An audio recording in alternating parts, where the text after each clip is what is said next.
He threw the ladle at her feet before she even opened her mouth. Not a mistake. Not an accident. He looked straight at her, this hollow-cheeked woman with mud caked on her boots and a satchel held together by a single fraying strap, and he threw it. The tin ladle hit the dirt and spun twice, landing between them like a line he was daring her to cross.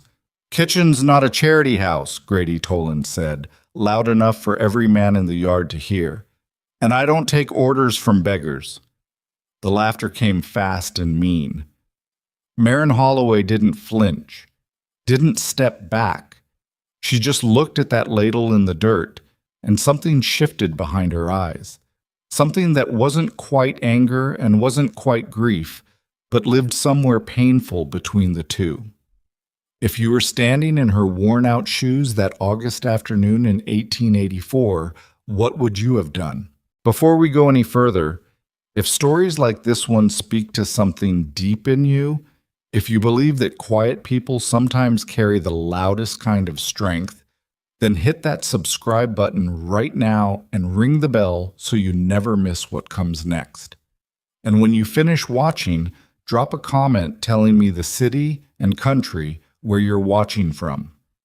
I want to see how far this story travels. Now, let's go back to that ranch yard and to the woman nobody expected to change everything. She had been walking for 4 days. That was the fact nobody in the yard knew, and nobody bothered to ask. 4 days across open frontier land in the worst heat that part of Wyoming had seen in 11 years.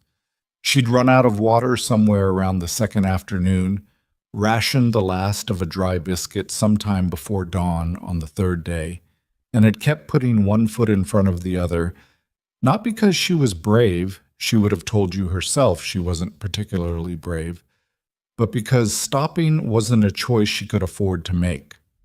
Marin was 31 years old, though she looked older in the way that hard years aged a person faster than calendar years ever could.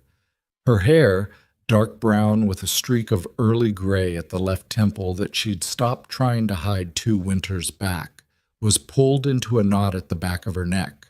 Her coat, too heavy for summer but the only one she owned, was folded over her arm because wearing it in the heat would have killed her faster than the sun.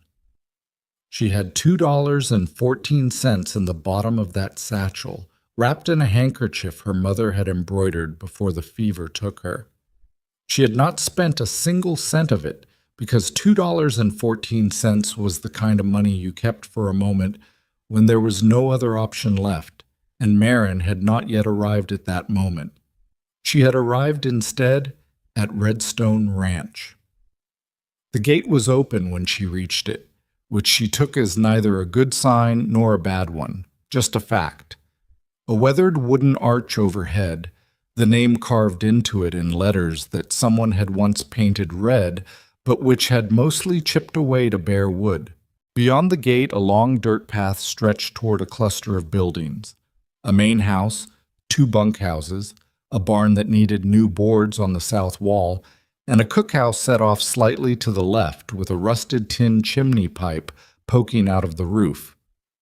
It was the cookhouse she noticed first, not because she was calculating anything, not yet, but because she had spent most of her life paying attention to where food was made, the way other people paid attention to where money was kept. She had walked through the gate and about 40 feet down the path when the first man spotted her. He was young, maybe 19, sitting on a fence post with a piece of straw between his teeth. He stared at her with the open, uncomplicated curiosity of someone who hadn't yet learned to disguise his reactions. Then he turned his head and called out, not unkindly, but not quietly either. "Grady? Hey, Grady! There's a woman out here." Several things happened in the next 2 minutes that Marin would think about later, alone, replaying them the way you replay moments that brand themselves into memory, whether you want them to or not. 6 men drifted toward her from different directions, the way ranch hands did when anything broke the monotony of the afternoon. They weren't threatening exactly, but they weren't welcoming either. They watched her with the specific kind of attention that men gave to something unexpected arriving in a space they considered theirs. And then Grady Tollins came out of the bunkhouse. She recognized his type before he opened his mouth. She had seen men like Grady her entire life, men who had been given a small piece of authority and had confused it with something larger and more permanent. He was somewhere in his 40s, stocky through the shoulders, with a foreman's swagger that he wore like a second skin. His face was the kind of face that smiled a lot without the eyes participating. He looked her up and down once, slowly, the way you'd look at something you were deciding whether was worth the energy of dealing with. Then he walked to the cookhouse doorway, picked up the ladle that was hanging just inside the frame, and threw it at her feet. The sound it made hitting the dirt was small. The silence that followed it was not. "Kitchen's not a charity house," he said, "and I don't take orders from beggars." Marin looked at the ladle. She looked at the mud on it, mixing now with the dust of the yard. She thought with a strange detachment that it was a decent ladle, heavier gauge than most, the kind that held up over a fire without warping. Someone had paid good money for it once and didn't know how to treat what they had. "I'm not asking for charity," she said. Her voice was quiet. It wasn't quiet because she was scared. It was quiet because she had learned a long time ago that raising your voice in a yard full of men who were already laughing at you accomplished nothing except making them laugh louder. "Let me cook supper," she said. "One meal. If it's not worth eating, I'll leave and you'll never see me again. If it is—" She paused, not for dramatic effect, but because she was genuinely working through the terms even as she spoke them. "Then you let me stay on. A bed and 3 meals a day in exchange for cooking. That's all I'm asking." Grady stared at her. Then he did something she hadn't expected. He turned to the men around him and grinned, and the grin asked them to share in something at her expense. And they did. "You hear that, boys?" He said it loud, projecting it like a man who liked the sound of his own performance. "Little lady wants to cook for us." Someone laughed. Then someone else. The young man on the fence post, the one who'd called out when he spotted her, had the grace to look at the ground. "Last trail cook we had couldn't keep the beans from burning," said a voice from somewhere in the back. "What makes you think she's going to do better?" "She doesn't look like she could feed herself," said another, and this got the biggest laugh because it was the meanest observation and the one closest to visibly true. Marin stood in the center of that laughter and let it wash over her. She didn't smile to make them feel better. She didn't crumble to make them feel powerful. She just waited. She was good at waiting. She had waited out harder things than this. Callum Mercer heard the commotion from inside the main house, where he had been sitting at his desk with 2 months of account ledgers and the growing, specific misery of a man watching numbers tell him a story he didn't want to hear. He came to the window first, a habit, not cowardice, and looked out at the yard. He saw the woman. He saw his foreman's performance. He saw his crew burning an afternoon on cruelty instead of work. He saw also something in the woman's posture that caught at him. The absolute unmovable stillness of a person who had run out of options but had not run out of dignity. Callum was 44 years old. He had built Redstone Ranch with 12 years of brutal work and 2 loans he was still paying back. He had buried a wife, lost a season's worth of cattle to fever the previous winter, and spent the last 6 months watching his crew deteriorate the way crews did when the food was bad and the morale was worse. His last cook had quit in April. The man before that had been drunk more often than not. He had been rotating the cooking duties among the hands since May, and the results had been, without exception, dismal. He went outside. "Grady," he said it flatly, not loudly. Grady heard the tone and stopped talking mid-sentence. Callum walked across the yard and stood in front of the woman. Up close, he could see more clearly what he'd read from the window. the exhaustion that went down to the bone, the kind you earn through days, not hours. He could also see her hands, which were resting at her sides, still and capable looking in the way of hands that had worked hard and long. "You said you can cook," he said. "Yes." "For 20 men?" "Yes." He looked at her for a moment that stretched past comfortable. "What's your name?" "Marin Holloway." "Where'd you come from?" She held his gaze. "East of here. Before that, further east. I had a way station with my father outside of Cheyenne for 11 years. We fed travelers, hundreds of them over the years, all kinds, with all kinds of problems." She paused. "He died last November. The station had to be sold." Something about the way she said it, no performance in it, no request for sympathy, just the flat recitation of facts, made Callum believe her more than he might have believed a more polished story. "What's in that kitchen right now?" Grady said from behind him, his voice gone from mocking to something more specifically hostile. "Is flour that's been sitting since March, beans that nobody wants to eat again, salt pork that's 3 weeks old, and whatever scraps are left from yesterday's disaster. She can't make a meal out of that." He said it to Callum, but he said it about Marin in her hearing, which was a specific kind of rudeness, the kind that treated a person as though they were too unimportant to be addressed directly. Marin turned and looked at Grady Tollins for a long moment. There was no heat in the look, which was somehow more unnerving than anger would have been. "Let me see the kitchen," she said. Grady opened his mouth.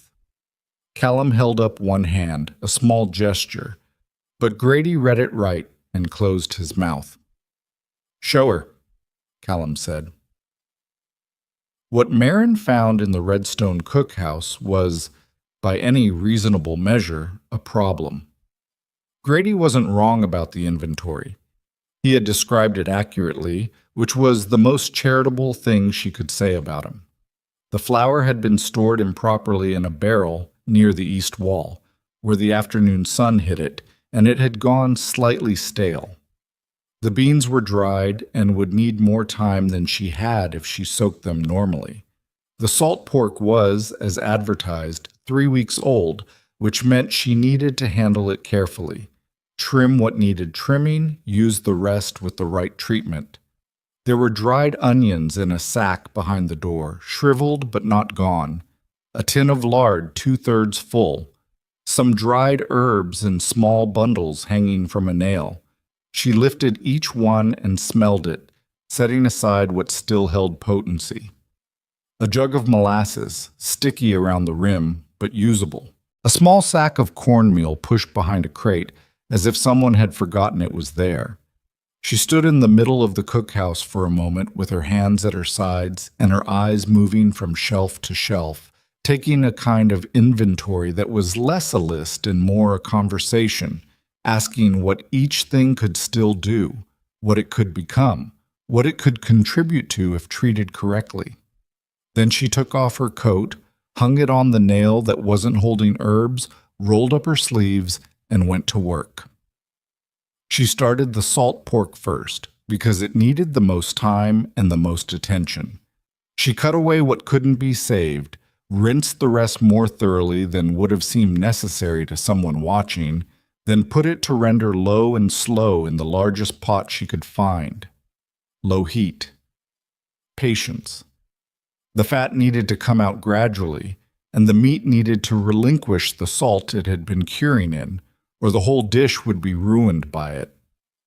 While that worked, she mixed the cornmeal with lard and the last of what water was left in the cookhouse jug, working it by hand in a bowl that had seen better decades, feeling the texture until it told her what it needed. More lard, just a little. She added it without measuring, because she had never needed to measure, a fact she had always known about herself without particularly thinking about it. The dried beans she cracked open, an approach her father had taught her for exactly this kind of time constraint, a rapid soak method that required more watching but compressed hours into 40 minutes if you kept the temperature right and didn't let the water boil too hard. She moved between the fire, the pots, the work table with a quietness that wasn't slowness. She was not a woman who narrated her work or made performance of it. She cooked the way other people breathed, continuously, without having to think about each individual motion. Outside, she could hear voices. The men were still in the yard, she knew. Some of them would be watching through the window. She'd seen one face disappear from the glass when she glanced up the first time, which told her they weren't watching from indifference. They were watching because they wanted to see her fail, or because something had made them uncertain that she would. An uncertainty about the thing you expected to be simple was its own uncomfortable experience. Let them watch. The onions went into the pork fat once enough had rendered out, and the sound they made hitting the hot lard, that specific violent sizzle that meant the heat was exactly right, cut through the cookhouse and drifted through the open window and out across the yard. She heard a voice outside say something she couldn't make out, and then a different kind of quiet followed it. The quality of silence outside the window changed. It went from the silence of people waiting for disappointment to something more complicated. She didn't let herself feel anything about that yet. The molasses she added to the beans while they were finishing their soak. Not much, just enough to pull the bitterness out and build the beginning of something underneath the beans' earthiness. Her father had shown her that trick on a winter night when they'd had nothing worth feeding to the 6 stranded travelers who'd made it to the way station in a snowstorm. He'd stood at the pot with a ladle and said, quiet and matter of fact, "You work with what the day gave you. You don't mourn what it didn't." She had been 19 years old and had not entirely believed him yet. She believed him now. The cornbread went into the Dutch oven with the last of the coals pulled to the edges, and she set it with the careful attention of someone who understood that the last 20 minutes of any difficult thing required the most concentration, not the least. Grady came to the door of the cookhouse once during all of this. He didn't come inside. He stood in the frame and looked at her, and she was aware of his presence without turning around. "Supper's usually at 6, he said. "I know what time supper is," she said. A long pause. She could feel him trying to decide how to respond to that, whether to escalate or retreat. He retreated, which told her something useful about him. He was the kind of man who picked his battles according to audience size. When there was no one watching, he was less brave. She filed that away. At 10 minutes to 6, she began plating. 20 men meant the food had to come out in sequence, kept hot in the pots until called for, served in the right order. She had no one to help her, which meant she would have to move fast once the men started coming through. She arranged what she had, the pork and onion mixture ladled over the beans, the cornbread cut and stacked in the center of the table, a thin gravy she'd pulled from the last of the drippings poured into a tin pitcher for those who wanted it. It wasn't a feast, she wasn't going to pretend it was, but it was food made with attention, which was a different thing entirely from food made by obligation or grudging rotation. Attention was an ingredient, her father had always said. You could taste the absence of it. She stepped to the cookhouse door and said, without ceremony, "Supper." The men came across the yard with the low-grade wariness of people who had been disappointed too many times to invest hope easily. They filed in. Grady came last, standing at the back with his arms crossed, watching, as if his presence were a form of evaluation rather than eating. The first man to take a bite was the young one from the fence post. She learned later his name was Pete, that he was 17 and had been on the ranch since April, and had eaten so much bad food in those months that he'd gone from a naturally enthusiastic eater to someone who approached meals with defensive pessimism. He took one bite, chewed, went very still in the specific way that people went still when something reached them that they hadn't expected to reach them. He took another bite. He didn't say anything. He didn't need to. Around the table, the silence deepened in a way that had nothing to do with discomfort and everything to do with concentration. Men eating in the specific way they ate when the food had their full attention, when chewing became a private experience rather than a social one. Someone at the end of the table said, very quietly, "Lord above." Someone else reached for a second piece of cornbread before he'd finished his first. Grady Tollins stood at the back of the room with his arms still crossed, and he ate what was put in front of him, and he said nothing. His face did not change, or it changed in ways too small for anyone to read clearly, but he ate every bite. Marin stood near the door with her own plate. She had made sure to take the smallest portion, the scraps that were left when everyone else had been served, because this was not a night when she could afford to be accused of feeding herself well at the crew's expense. She ate standing up, slowly, tasting what she'd made with the particular critical attention she always gave her own work. It wasn't her best. She knew exactly where she'd compensated for the flour's staleness and where she hadn't compensated enough. The beans could have used another 15 minutes, but she'd run out of time. The pork was good, that she was satisfied with. Good enough wasn't what she'd been aiming for. But it was enough. Callum Mercer sat at the head of the table and ate in silence, the way a man ate when he was thinking about something larger than supper.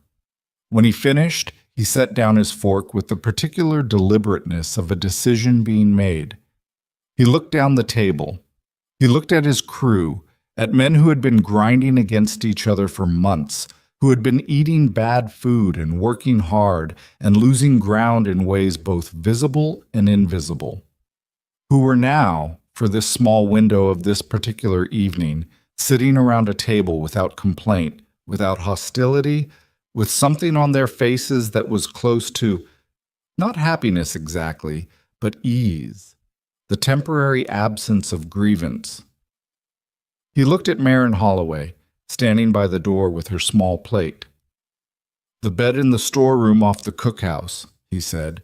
"It hasn't been used, but it's there. I'll have someone clear it out tomorrow." Marin nodded once. Grady's head came up sharply. "Callum, the kitchen needs a cook, Grady." His voice was even. "We have one." Grady looked at Marin. Marin looked back at him steadily, without triumph or threat, just the plain acknowledgement of a woman who had said she would do something and had done it. He looked away first. Pete, the 17-year-old, was on his second helping. He would later tell people that it was the best meal he'd eaten since his mother's kitchen, which was the highest compliment he knew how to give. Marin set her empty plate down on the counter quietly and began clearing the table. She had earned one night. Tomorrow, she would have to earn another. She was up before anyone else the next morning. Not because someone told her to be. Not because she was trying to prove something, though she understood that everything she did in those first days would be read as proof of one thing or another. She was up because the cookhouse fire needed to be started by 4:30 if breakfast was going to be ready by 6, and she had counted 20 men the night before.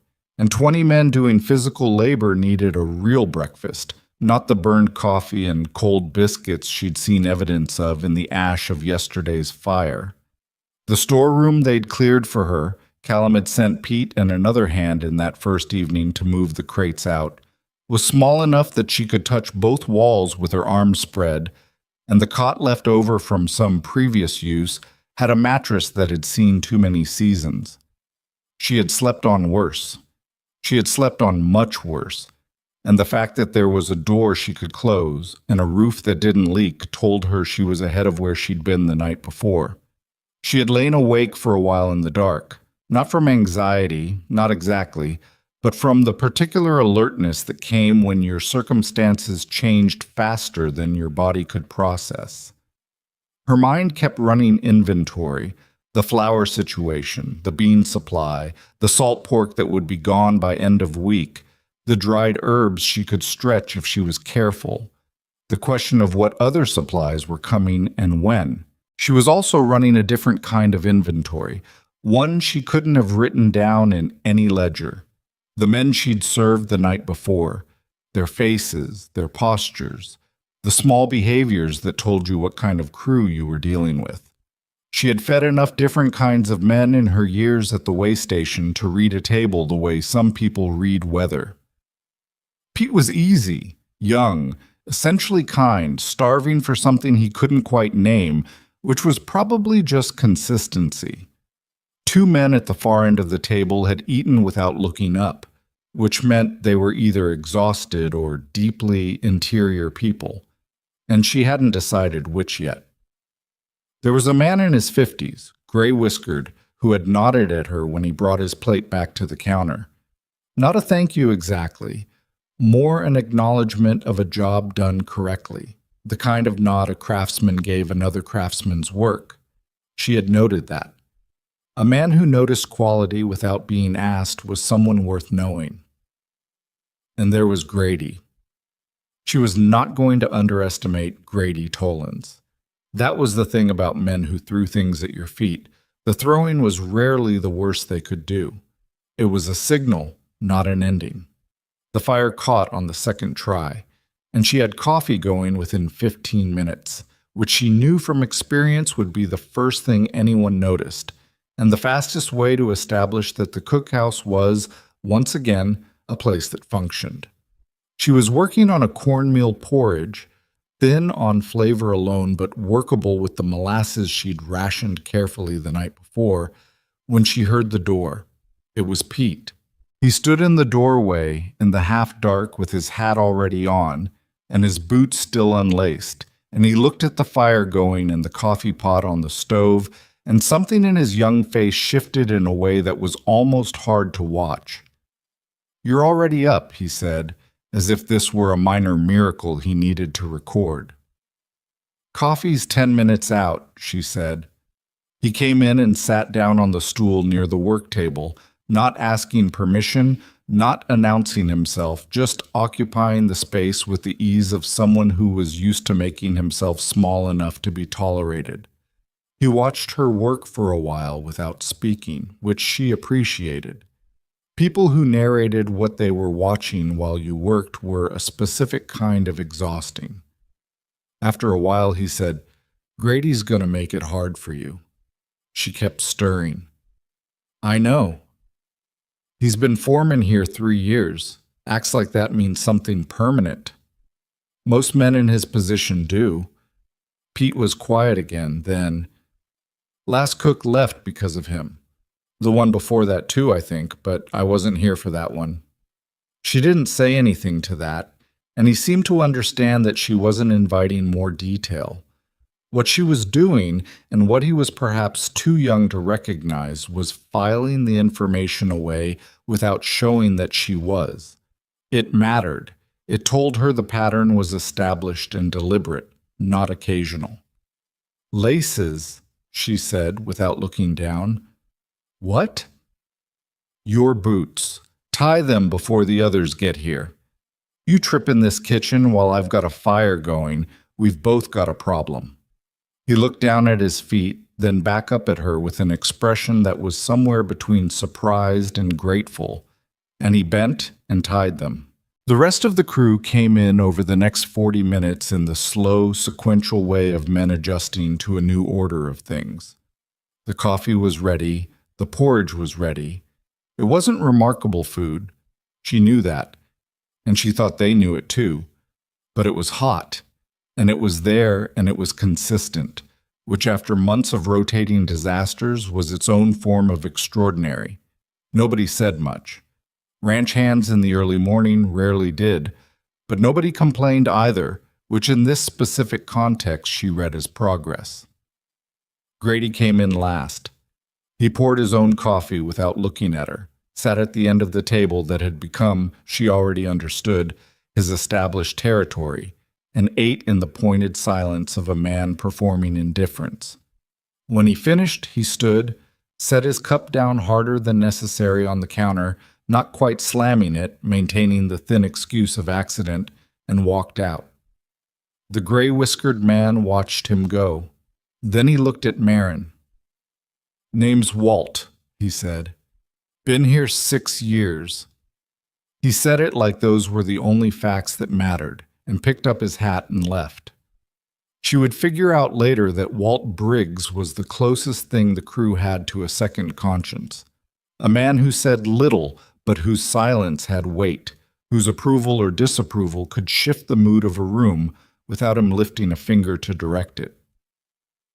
In the economy of the ranch's social world, Walt's 6 quiet words to her that morning were worth considerably more than they appeared. The first real test came 3 days in. She had found a rhythm by then. Nothing elegant, nothing without friction, but a working rhythm. Breakfast, then the preparation for midday, then the longer preparation for supper. She had taken stock of the full supply situation by the second morning, sent Pete, who seemed to have appointed himself her unofficial assistant without anyone agreeing to this arrangement, to check the root cellar and the dry storage shed for anything she might have missed. He'd come back with a partial sack of dried apples, some salt she hadn't known was there, and a wheel of hard cheese wrapped in cloth that was still, somehow, good. She had looked at that cheese for a moment the way you looked at unexpected fortune, with gratitude and without sentiment.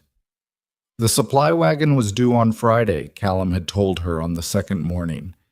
He'd stopped at the cookhouse door on his way to the barn, early, when she was the only one there. He didn't come inside, just stood in the doorway with his coffee. She'd handed it to him without asking, because he was there and it was ready, and told her what the regular supply situation looked like. Salt, flour, canned goods from the trading post in Millard Creek, occasional fresh meat when the slaughter schedule aligned. He was methodical about it, specific in the way she appreciated, giving her information rather than instruction. "What do you need that we don't have?" he asked. She had a list. She'd written it the night before on the back of a piece of feed sack paper she'd found in the storeroom. She handed it to him. He read it without comment, folded it, and put it in his shirt pocket. "I'll see what I can do," he said. "The vinegar is most important," she said. "For preservation. The summer's not over, and we need to start putting things up now if we're going to have enough variety in the fall." He looked at her for a moment. "I hadn't thought about fall yet." "I know," she said, and didn't make anything of it.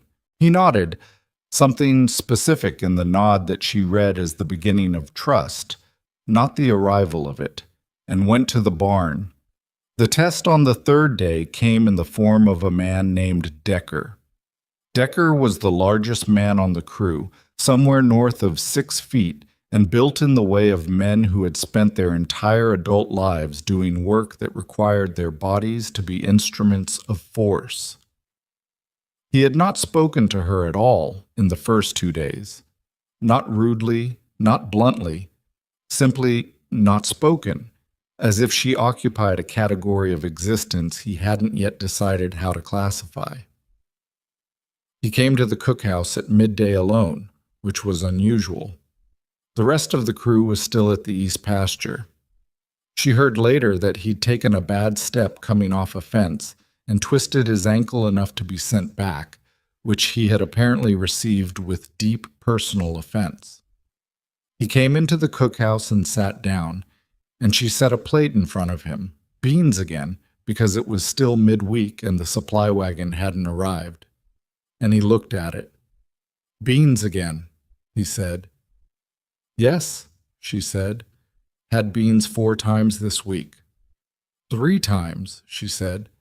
"Tuesday was twice in one day, but that was the same day." He looked up at her. She wasn't sure if he was deciding to be angry or deciding not to be. His ankle was clearly hurting. He'd come in without putting full weight on it, and pain made men unpredictable in ways that hunger didn't. I hate beans, he said. I know, she said. Most people do by the time they've eaten them out of necessity for long enough. The supply wagon comes Friday. I've asked for more variety. You asked. He said it flatly, like he was deciding what to do with the information. Sit down properly, she said. You're listing to the left to keep weight off that ankle, and you're going to make it worse. He stared at her. She met it evenly. He shifted his weight and sat squarely. There's nothing else right now, she said. I'm sorry about that. What I can tell you is that the beans tonight will taste different from the beans today because I found dried apples, and I'm doing something with pork and apple that will make you forget it started as beans. She paused. Probably. The corner of his mouth moved. It wasn't quite a smile. It was the preliminary motion of a smile in a face that had forgotten the practice. Probably, he repeated. I'm not going to promise you things I don't know yet, she said, but I'm trying. He ate the beans.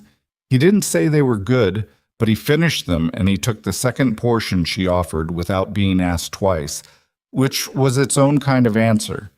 She spent the rest of that afternoon doing something she had been planning since the first morning, a full, serious reorganization of the cookhouse. Not decorative, functional. The flour moved away from the east wall to a cooler corner.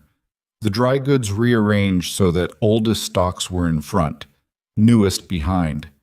She found a tin container with a lid that fit well enough and transferred the cornmeal into it from the open sack where it was slowly accumulating moisture. She scrubbed the work table down with water and the last of what vinegar she had. Not enough. She needed more. And evaluated the condition of every pot and pan hanging from the crossbeam. 2 of the pots had handles that were close to failing. She noted them for Callum. Pete came in around 3 to find her elbow deep in reorganizing the cabinet under the work table, which apparently had been used as general storage for items that defied other categorization. A broken harness buckle, 3 mismatched spoons, a tin cup with no handle, a book of some kind that had gotten wet and dried in a warped permanent curl. What is that? She asked, holding up the book. Pete looked at it. Oh, I think that was the old cook's. He scratched the back of his neck. He used to read it when things were slow. I don't know what it is. She turned it over. The cover was too damaged to read clearly. She set it on the shelf. Not her business. I need you to help me carry the flour barrel to that corner, she said. Grady's going to say you're moving things around without permission, Pete said, but he was already crossing the room to take one side of the barrel. Grady doesn't run the cookhouse, she said. He thinks he does. A lot of men think they run things they don't run, she said. Help me lift on 3. They moved the barrel. Pete's face went red with the effort, and he dropped his side slightly early, which meant the landing was harder than ideal and sent a small cloud of flour dust into the air between them. He started to apologize. She waved it off. Good enough, she said. Go wash your hands before you touch anything else. The supply wagon on Friday came with most of what she'd asked for, and 2 things she hadn't. The vinegar was there. The extra variety of canned goods was there. What she hadn't asked for but found at the bottom of the second crate was a small bundle of fresh herbs, thyme, rosemary, wrapped in damp cloth, and a 6 eggs packed in sawdust, slightly miraculous in their survival of the journey.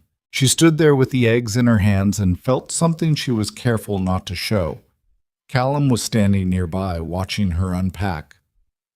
The woman at the trading post threw in the herbs, he said, when she heard we'd hired a proper cook. I don't know where the eggs came from. I think she added those too. Marin looked up at him. Tell her thank you. You can tell her yourself when you go to town. She went back to unpacking. I don't know when I'd go to town. You'll need to eventually, for your own things, if nothing else. She didn't answer that. The idea of her own things, things that weren't borrowed or scrounged or carried in a satchel for 4 days across frontier land, felt distant in a way she couldn't quite examine. That Friday supper was the first meal at Redstone that felt like something other than maintenance. She made a proper stew with the fresh pork Callum had arranged from a neighboring ranch. A trade of some kind. She didn't ask the details. The herbs went in at the right moment. She used the eggs for a cornbread that was better than her first attempt, richer, with a crust that held when you pressed it. She made a gravy from the stew drippings that she reduced until it was serious, the kind of gravy you put on everything because it improved everything. The crew came in and sat down, and the difference in the room was immediate. It wasn't loud, it wasn't festive, but the quality of the silence changed. It became the silence of people who were receiving something, not just consuming it. Men who had been eating in the routine, defensive way of people who no longer expected pleasure from food, were suddenly, visibly recalibrating. Walt, the gray-whiskered hand, looked up from his plate at the midpoint of the meal and said, to no one in particular, "This is a stew." It was such a simple observation that several men laughed, and then were surprised by themselves laughing, and then laughed again at the surprise. Marin heard it from the cookhouse and allowed herself privately a single moment of something like satisfaction. Not pride. Pride felt like it belonged to a different kind of moment. This was smaller and more specific, the feeling of having executed something difficult and having executed it correctly. Then she heard Grady's voice from the dining room, not loud but carrying. "Anybody could do this with fresh stock," he said. "We had bad supplies before. That's all this is." A pause. The kind of pause that meant people were deciding whether to agree or disagree out loud. Walt said, quiet as ever, "Bad supplies were there before too. Didn't taste like this." Silence. Grady didn't respond to that. Marin heard the scrape of his chair. He was done, leaving early, and his boots on the floor and the door. She was clearing the work table when Callum came to the cookhouse at the end of the meal. He did that now, she'd noticed. Came by after supper to return his own plate, which none of the other men did. She hadn't decided yet what it meant, if it meant anything. "Crew's been different this week," he said. "Different how?" "Less arguing. Less of the low-grade grinding that goes on when men are unhappy." He set his plate down. "I know that sounds like I'm crediting you with too much." "You might be," she said honestly. "Maybe." He looked at the reorganized shelves, the clean work table, the carefully stacked supplies. Or maybe not. He turned to go, then stopped. "Grady's going to keep testing you." "I know. Callum paused in the way of someone choosing words with more care than usual.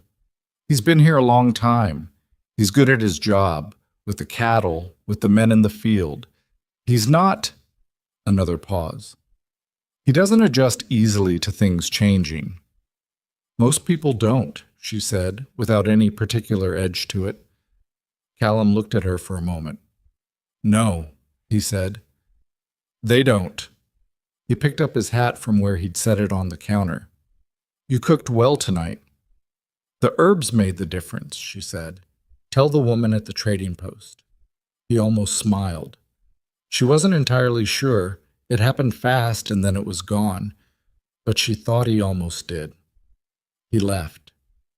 She banked the fire and washed the last of the pots, and in the quiet of the cookhouse, with the night coming down outside, and the sounds of the ranch settling into itself, she let herself think for the first time in a week without the pressing urgency of immediate problems. She had a bed. She had a fire. She had supplies, and a working kitchen, and a crew that was, cautiously, beginning to believe in the possibility of being fed well. She had Grady Tollins, who was going to look for the first mistake she made and use it with both hands. She had Callum Mercer, who was watching in the careful way of a man who had been burned before and did not intend to be burned again, and who had nonetheless, in small specific ways, started to trust her. She had Pete, who was 17 and lacing his boots properly now, and who had started lingering in the cookhouse doorway in the early mornings, even when he had no particular reason to be there. She had Walt's nod. She had Decker's second portion of beans on an afternoon when he'd come in, hurting and angry, and she hadn't apologized for the beans, but had promised something better and had delivered it. She was thinking about all of this when she heard it, a sound from the yard that was wrong in a way she couldn't immediately place, a low, irregular sound. She set down the pot she was drying and went to the cookhouse door and opened it. A man was sitting against the outside wall of the bunkhouse, hunched forward with his arms around his knees. Not one of the regular crew. She'd counted 20 and knew their shapes by now. This man was older and dressed in clothes that were, if possible, worse than hers had been when she arrived. He was sitting very still in the way of people who have run out of the energy required to do anything else. She looked at him for a moment in the near dark. She looked back at the cookhouse, at the banked fire, at the pot she'd been putting away. She thought about what Callum had said. She could do it his way, keep her head down, avoid anything that might give Grady a reason to come after her. She thought about a way station in winter and 6 stranded travelers and her father standing at the pot with a ladle. She went back inside and rebuilt the fire. She found what was left from supper, enough if she stretched it, and heated it and put it in a tin cup with a spoon and carried it outside. The man looked up when she crouched in front of him. His eyes were the specific vacancy of someone who had been going without for a while. Not mentally absent, just conserving, running on the minimum. She handed him the cup without saying anything. He took it with hands that shook slightly, and he ate the way people ate when they had stopped trusting that food was something that kept appearing, all at once, focused completely, as if each bite might be retracted. She sat on the ground nearby and let him eat without watching him too closely, which was its own kind of courtesy. When he was done, he held the cup in both hands and said, "Thank you." "There's water in the pump around the east side," she said. "Use it before you go." She didn't offer more than that. She couldn't, not without permission she hadn't asked for and might not get. But she held the cup back inside and she stood in the cookhouse doorway and watched until she saw him move toward the pump in the dark, slow but upright, still going. She didn't know his name. She never learned it. But she thought about the moment later and the decision inside it, the decision that had nothing to do with strategy or earning trust or proving herself to a yard full of laughing men. Some things were just what you did because the other option was not doing them, and that wasn't something she could live inside. She banked the fire again and went to bed. Outside, the Wyoming night pressed down on Redstone Ranch, cool and enormous, carrying the sounds of cattle settling and the creak of the barn door in the wind and the particular silence of 20 men in the bunkhouse finally sleeping without the background noise of their own collective dissatisfaction. It was the end of her first week. She had earned 6 days. Tomorrow she would have to earn another. And somewhere in the dark of the foreman's room, Grady Tollins lay awake, staring at the ceiling, turning something over and over in his mind that he couldn't quite name yet, but that felt in the irritating, undeniable way of true things like guilt. The second week was harder than the first. That was the thing nobody told you about earning your place somewhere. The first week ran on adrenaline and the novelty of the situation and the pure animal focus of survival. The second week was where the real work started, because the novelty had worn off for everyone, including her, and what remained was just the daily grind of it, stripped of drama. The supply situation improved marginally after Friday's wagon, but marginally was doing a lot of work in that sentence. She had more to work with than she'd had at the start, but 20 men doing hard physical labor through the tail end of summer required a volume of food that kept her in a constant low-grade state of calculation. Every meal was a math problem with variables she couldn't always control. The days when extra hands came through to help with fence repair, which meant mouths she hadn't counted on. The days when the heat killed everyone's appetite until late afternoon and the food she'd prepared at the right time sat and lost quality. The mornings when Pete came in to tell her something in the dry store had shifted or spilled, or, on one particularly dispiriting Wednesday, that something had gotten into the cornmeal overnight. She stood over the ruined cornmeal sack and looked at it for a long moment. "Mouse," Pete said unnecessarily. The evidence was clear. "I can see that," she said. "I'm sorry, I should have checked the—" "It's not your fault," she said. "Find me something to seal the new sack with. Check the barn for tin containers, anything with a lid that closes properly." He went. She scooped out the compromised portion and examined what was left, calculating what she could still use and what had to go. It was a smaller loss than it felt in the moment. She reminded herself of that deliberately, because the temptation in bad moments was to catastrophize, to let one ruined sack become the symbol of everything uncertain, and she had never had the luxury of that particular indulgence. She rebuilt the meal around what she had. It was not her best work that Wednesday. The crew ate without complaint, which she was beginning to understand was its own complicated form of feedback. Silence meaning adequate, not excellent. She held herself to a higher standard than adequate, and the gap between what she'd planned and what she'd produced sat with her through the cleanup and into the early dark. Grady noticed.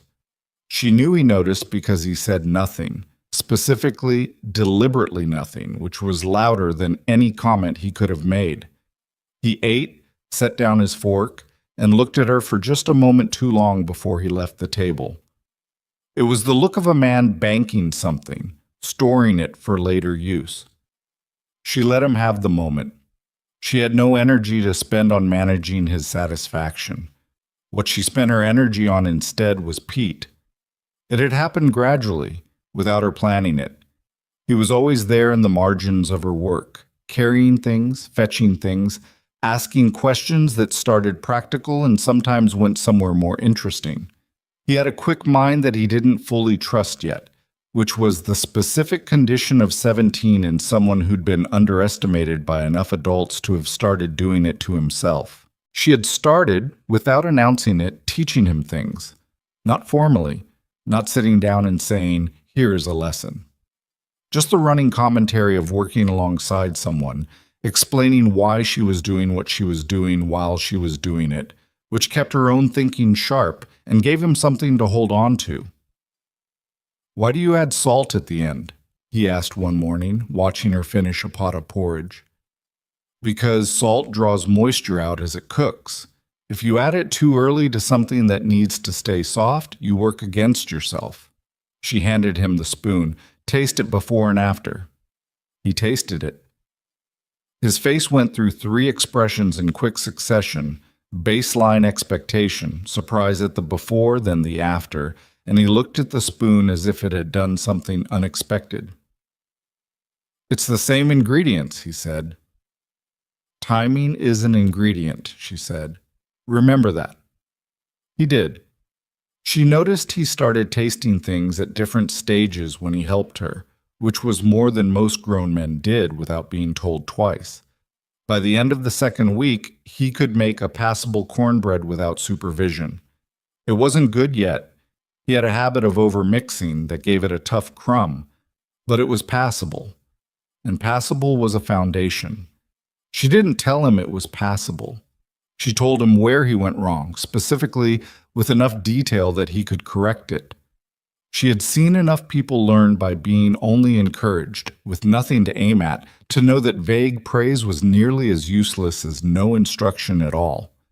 Pete took the corrections without sulking, which told her something important about him. The situation with Grady came to its first real head on a Tuesday morning in September, when the air had begun carrying the first thin edge of autumn and the crew's mood had lifted slightly with the drop in temperature.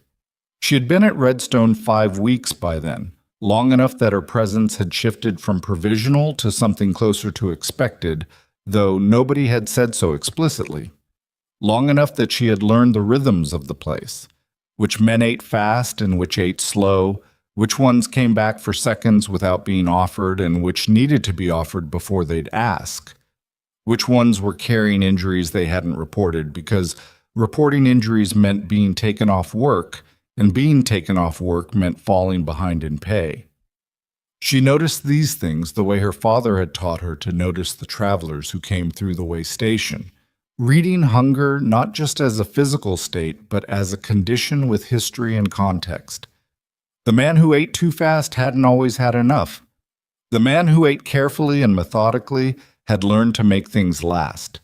She had started, quietly, putting slightly larger portions in front of the men she'd identified as struggling without making it visible enough to embarrass them.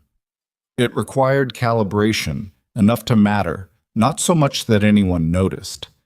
This was a skill she had developed over years, and it required constant adjustment because people changed. Decker's ankle had healed and he was back at full capacity, which she marked by the return of his appetite to its previous formidable levels. He had not mentioned the beans conversation again. Neither had she. But there was something different in the way he positioned himself at the table now, less deliberately apart from things, more occupied by the room.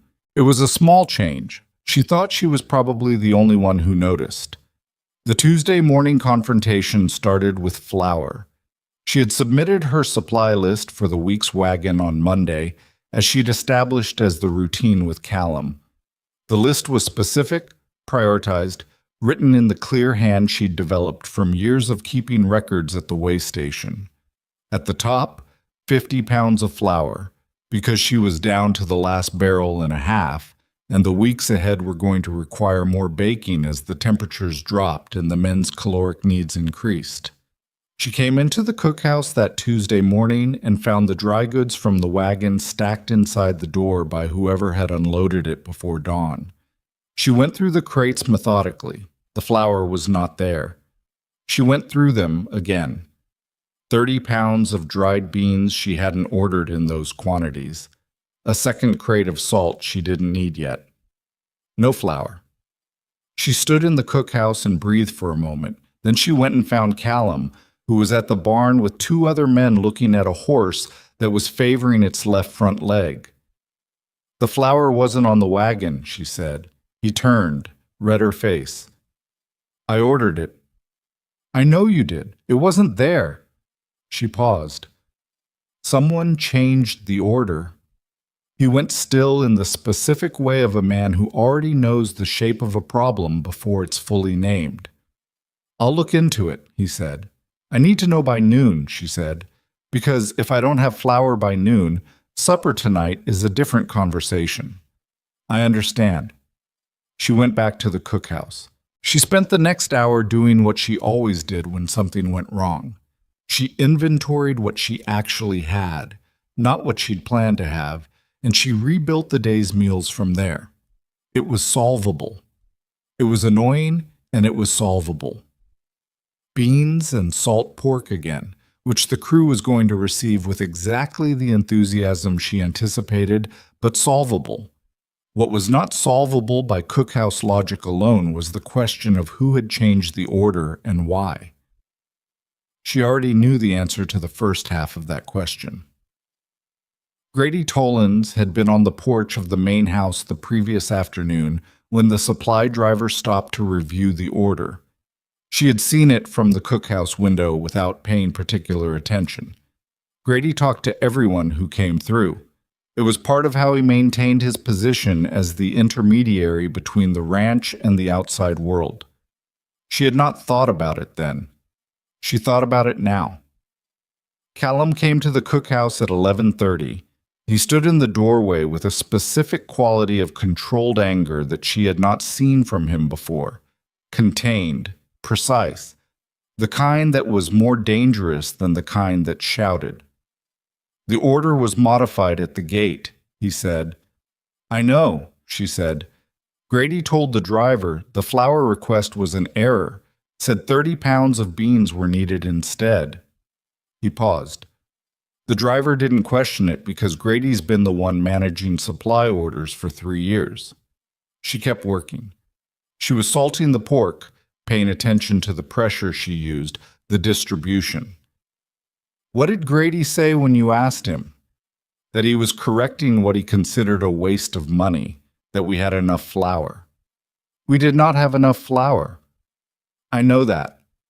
She looked up at him. What are you going to do? It was a direct question, and she asked it directly, which she understood was a risk. She was new here, and he was the owner, and this was, in the end, his decision. But she needed to know, because the answer told her what her actual position here was, underneath the bed in the storeroom, and the daily meals, and the small, quiet progress of the last 5 weeks. Callum looked at her for a moment. I'm going to tell him that supply orders go through you to me, and that no one modifies them at the gate, that this is not a discussion. She held his gaze. And if he does it again? Then we'll have a different conversation. He said it with the finality of a man who had made a decision he wasn't going to revisit. I'm having flour brought from Millard Creek this afternoon. It'll cost twice what it should. I'm sorry, she said. I didn't mean to create... You didn't create anything, he said. Quiet, clear. This was created for you. He picked up his hat. I should have addressed Grady's behavior the first morning. I didn't because I thought he'd adjust on his own. That was my error. He left.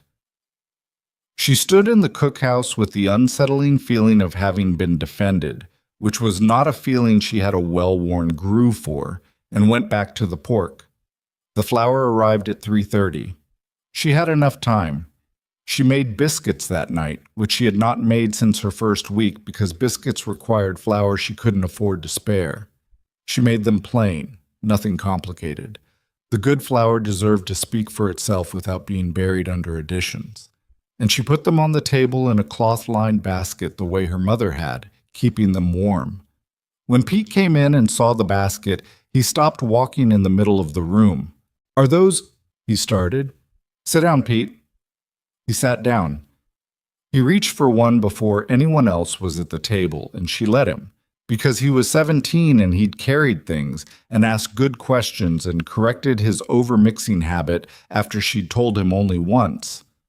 The biscuit dissolved the way good biscuits did, layered, yielding, the kind of texture that required both the right proportions and the right handling of the dough, not overworked, not underworked. Pete closed his eyes for a moment in an expression of such uncomplicated pleasure that Walt, sitting down across from him, made a sound that might have been a laugh. Good? Walt asked. Devastating, Pete said, and reached for another. Grady came in and looked at the basket. His face did not change. He sat down. He took a biscuit. He ate it in the particular way of a man refusing to acknowledge that what he was eating was good, which required more effort than simply eating it. Nobody mentioned the flour. Nobody mentioned the morning's situation. The room had the specific quality of people who knew something had happened and were choosing to let it settle. After supper, as the men filtered out, Marin was clearing when Walt paused beside her at the counter. He set his plate down and stood there a moment, looking at the basket of remaining biscuits. Woman who used to cook for us when I was young, he said, not looking at her, made biscuits like that. My grandmother. He picked up his hat from the counter where he'd left it. Thought you should know. He walked out. She stood very still for a moment after he left. Then she picked up his plate and washed it. The week after the flour incident, something shifted in the architecture of the ranch's social world that was small enough to miss if you weren't paying attention, and large enough to matter if you were. The men started coming to the cookhouse, not for meals, for the time between meals. Pete had always been there, but now others drifted in, separately and without apparent coordination, as if they'd each independently discovered that the cookhouse was a place where the specific misery of the bunkhouse, 12 men's worth of accumulated noise and grievance and bad smells, did not exist. She did not invite them, and she did not turn them away. She gave them something to do if they were going to stand around. Hold this, pass me that, tell me if this smells right to you. And they did it without complaint, which was unusual in her experience of men who were not being paid to do what you asked. Decker came one afternoon and sat on the stool and said nothing for 20 minutes, just watched her work. Then he said, "My wife used to make something that smelled like what you've got going there." She didn't look up. "What did she make?" "Something with onions and pork. I don't know what you call it." He was quiet for a moment. "She passed 4 years ago. Fever." "I'm sorry," she said. She meant it without performance. He was quiet again. "You don't have to. I'm not saying that for—" He stopped, frustrated with his own sentence. "I know," she said. "You're saying it because it's there. That's fine." He sat for another few minutes, and then he left, and she didn't make anything of it, didn't mention it to anyone, treated it as the private confidence it had been offered as.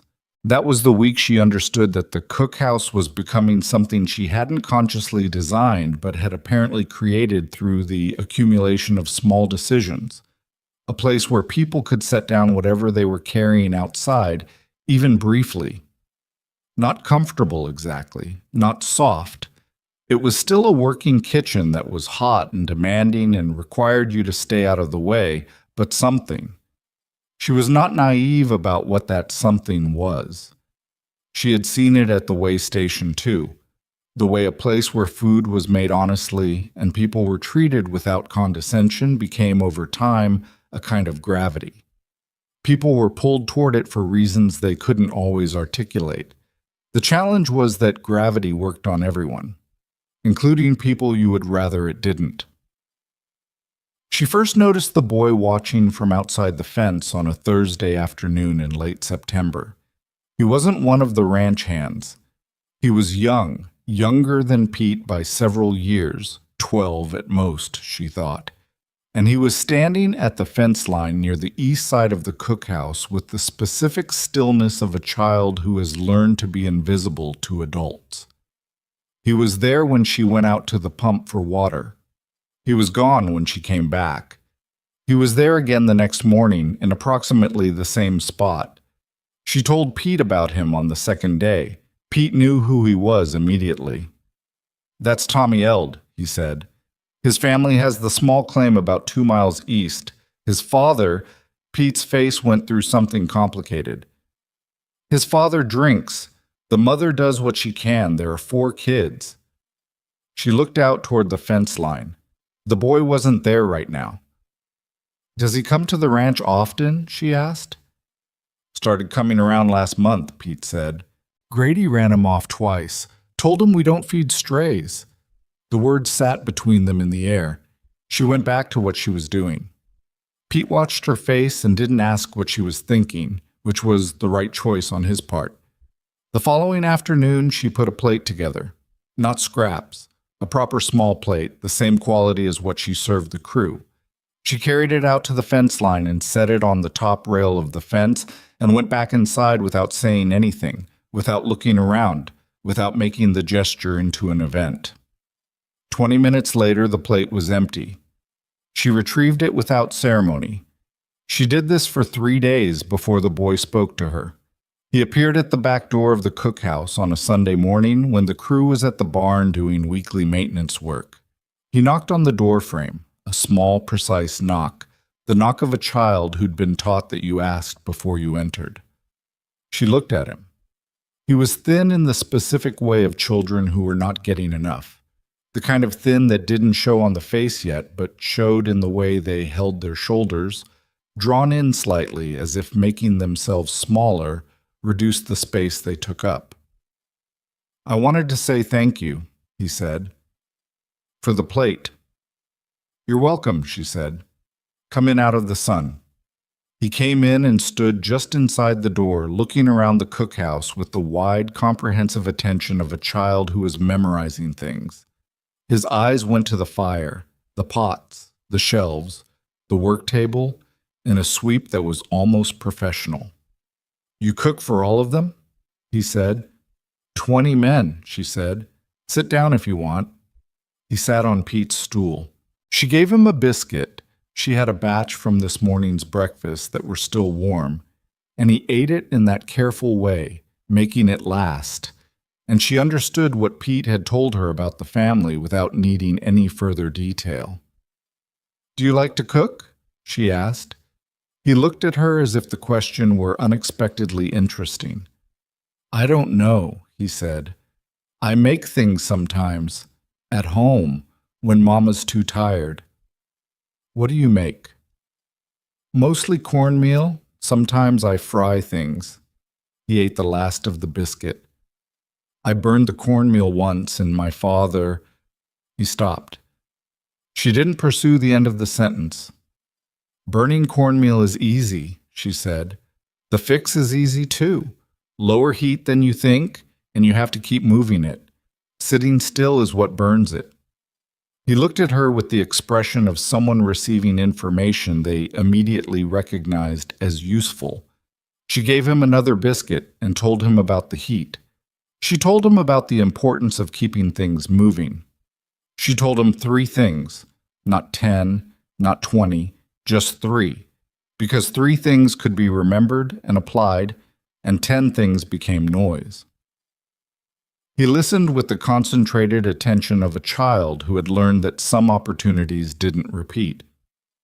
When he left, he said thank you again at the door, formal and sincere in the way children were when they'd been raised by a mother who insisted on manners despite everything else. She watched him walk back toward the fence line. Grady saw him from across the yard. She watched it happen, watched Grady clock the boy, watched his face do the thing it did when he identified something he could address, the particular setting of the jaw that preceded action. He crossed the yard toward the boy. She could not hear what he said from the cookhouse door, but she watched Tommy Eld's shoulders come up and his chin go down, and she watched him walk faster toward the fence, not quite running but moving with the urgency of someone who had been told to leave in a way that did not invite discussion. Grady turned back toward the ranch buildings. He saw her standing in the cookhouse doorway. They looked at each other across the distance of the yard. She said nothing. He said nothing. He turned and walked toward the barn. She went back inside and picked up the bowl she'd been working with and stood at the work table. And for the first time in 5 weeks, she felt something that was close to anger, not the hot kind, but the cold, considered kind that settled in around a situation and made it clear that something needed to be decided. She had been careful. She had been patient. She had worked within the lines of what she understood to be her position here, the cook, with a borrowed storeroom and a provisional place in the order of things.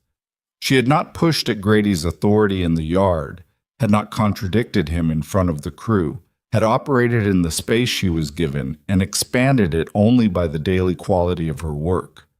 But she had fed a hungry child 3 days in a row from the ranch's supplies without asking permission, and Grady had just run that child off the property in front of her. She had a decision to make. She made it that evening. Callum came to return his plate after supper, as had become routine. She set down the pot she was washing. "The Eld boy," she said. "He's been coming by." Callum looked at her steadily. "I've seen him. I've been feeding him." "I know." He said it without inflection. Not approval, not disapproval, just acknowledgement. "Grady ran him off this afternoon," she said. Callum set his plate on the counter. He was quiet for a moment. Not the quiet of someone who hadn't heard, but the quiet of someone organizing their thoughts carefully. How often has he been coming? Every day this week. He told me his mother's struggling, 4 children. The Elds have had a hard year, Callum said. Most people around here have, but... He stopped. But, she said. He looked at her. It's ranch food. The men paid for work. I'm not taking from the men's portions, she said. I built the extra into the preparation. He's eating what would otherwise be thrown out or banked. This was true. It was also true that she had deliberately planned slightly more than needed each day for the past week, specifically so that this would be true. She didn't mention the planning. The outcome was the same. Callum looked at her for a long moment. She couldn't fully read him. He was a man who kept his deliberations mostly interior, which she respected even when it made him difficult to navigate. The boy can come to the back door, he said finally. Not the front, not in the way of the crew's work. She nodded once. Grady won't like it, he said. Grady doesn't like most things, she said. Something moved in Callum's face.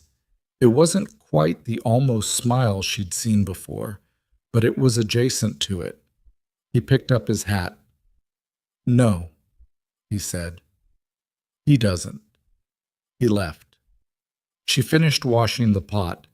She was settling into the storeroom that night when she heard voices outside.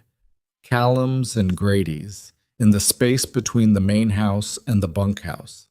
She was not trying to hear them, but the walls of the storeroom were not substantial, and the night was quiet. She heard her name. She heard Grady's voice, the specific register of a man making a controlled argument, keeping the anger technical. She couldn't make out every word, but she caught enough. Undermining. Doesn't know how this place works. Charity case herself. She heard Callum's voice, shorter, less audible. Then Grady, louder. You're letting her change everything. Callum's response, she heard this clearly, because he said it more sharply than he'd been speaking, was, some things needed changing. Silence. Then footsteps going in different directions.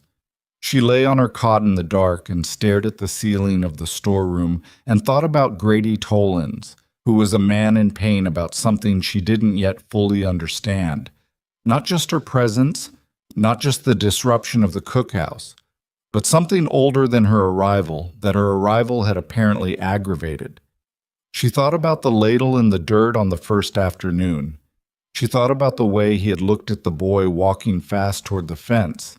She thought about the fact that men who were angry in that particular way, cold and systematic, and always looking for the edge to press on, were usually angry because something inside them needed addressing that they didn't know how to address.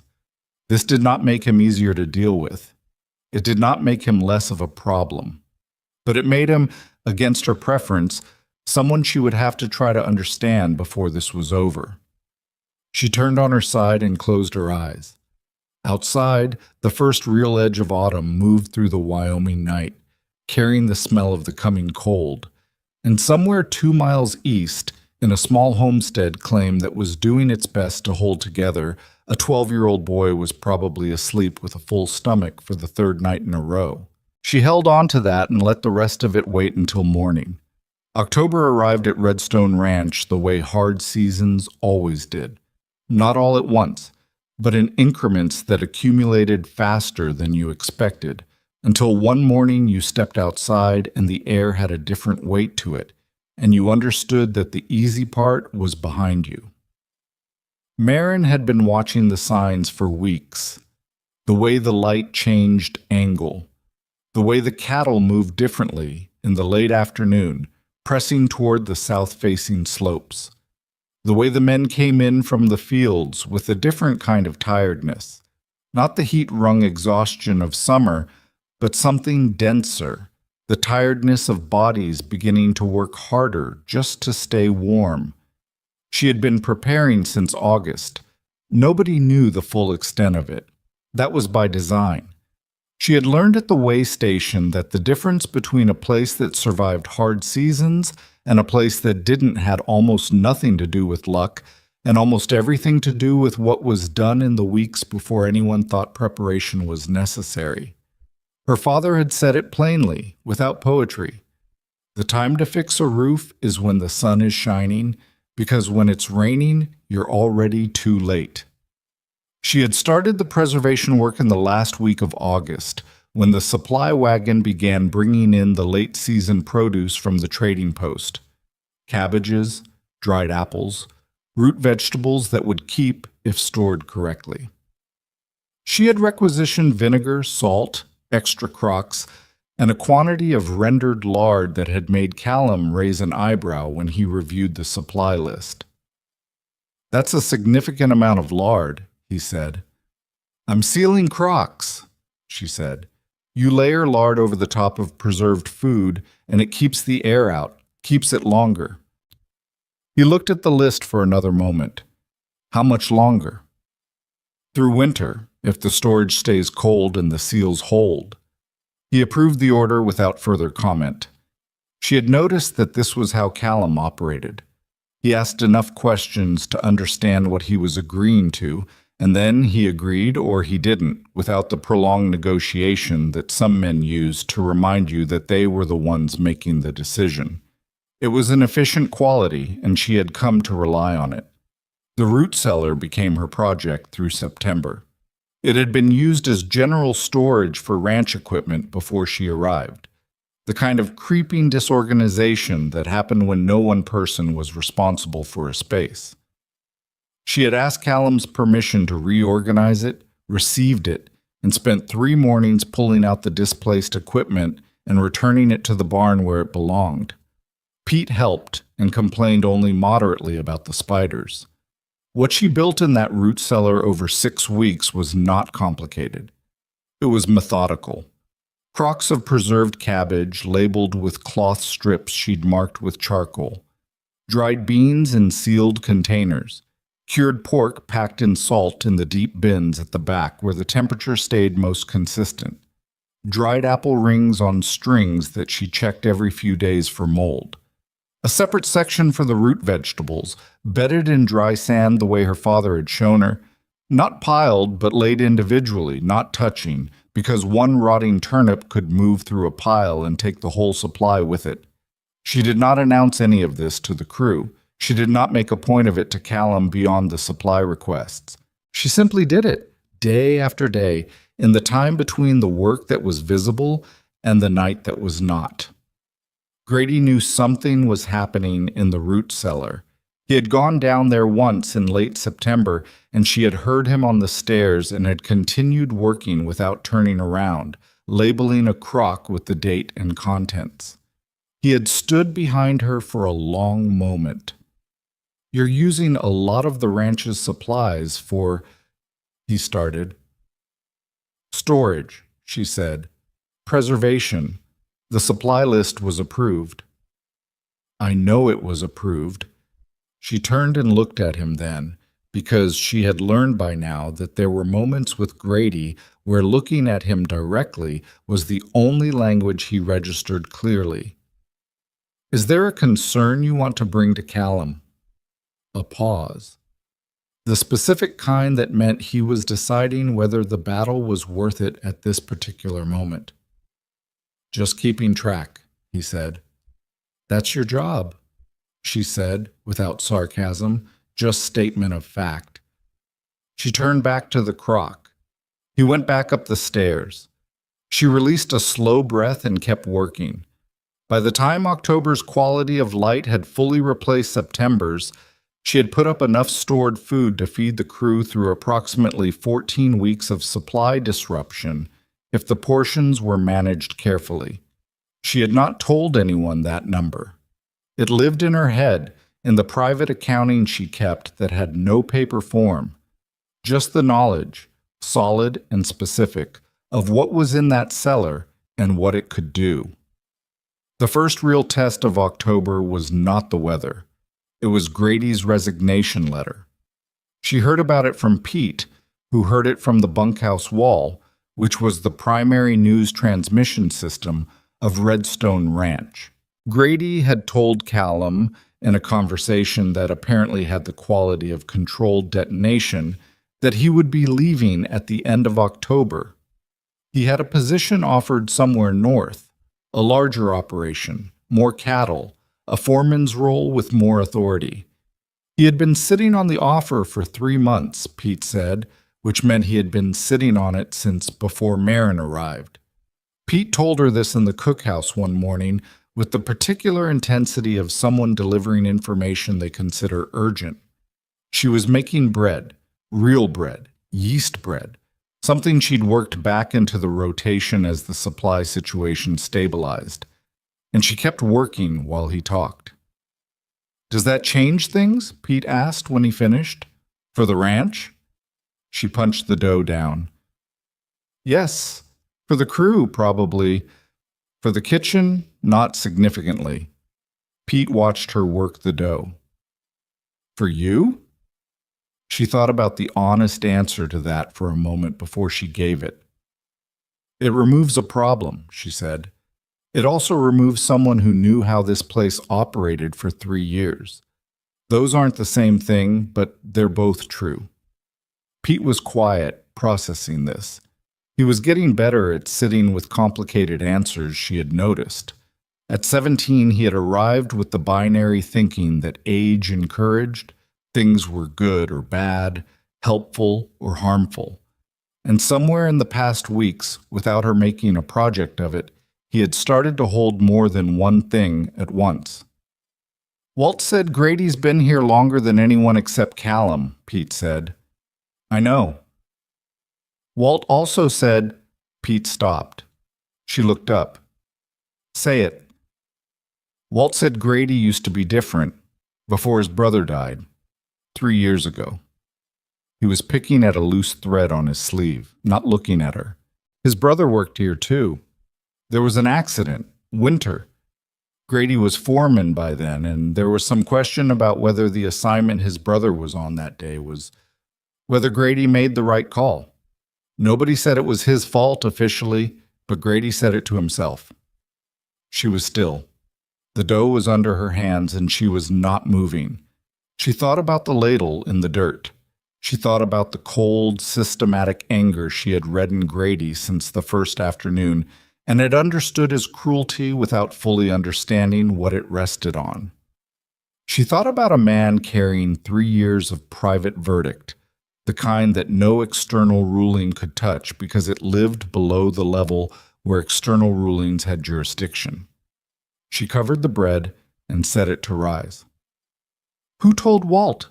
she asked. "Grady did," Pete said. "Once. A long time ago. Walt said he's never brought it up again." She washed her hands. She stood at the basin for a moment longer than washing required. She was not going to make Grady Tollins into a sympathetic figure by the act of understanding him. Understanding a man's wound did not obligate you to absorb the damage he did because of it, but it changed the shape of what she'd been looking at, and she was honest enough with herself to let it. Grady left on a Wednesday morning in the second week of October. He did not make a ceremony of it. His gear was packed the night before and loaded on a horse before most of the crew was up. Walt shook his hand. Decker nodded. A few of the others said something she couldn't hear from the cookhouse window. Pete was watching from beside her. "You going to go out there?" he asked. "No," she said. "You're not even—" "We said what needed to be said," she said, which was not entirely true because they had said almost nothing to each other in weeks. But what she meant was that there was nothing useful left to add, and Pete was old enough to figure that out on his own. Grady walked past the cookhouse on his way to the gate. He didn't stop. She was visible through the open door. She had not closed it. And he turned his head slightly, enough to register that he saw her, and then he looked forward again and kept walking. She had decided at some point in the night after Pete told her about the brother that she was going to let him leave without a confrontation and without a reconciliation, because neither would have been honest, and she did not traffic in false endings. He was leaving carrying what he'd arrived with. She couldn't fix that. She had not caused it.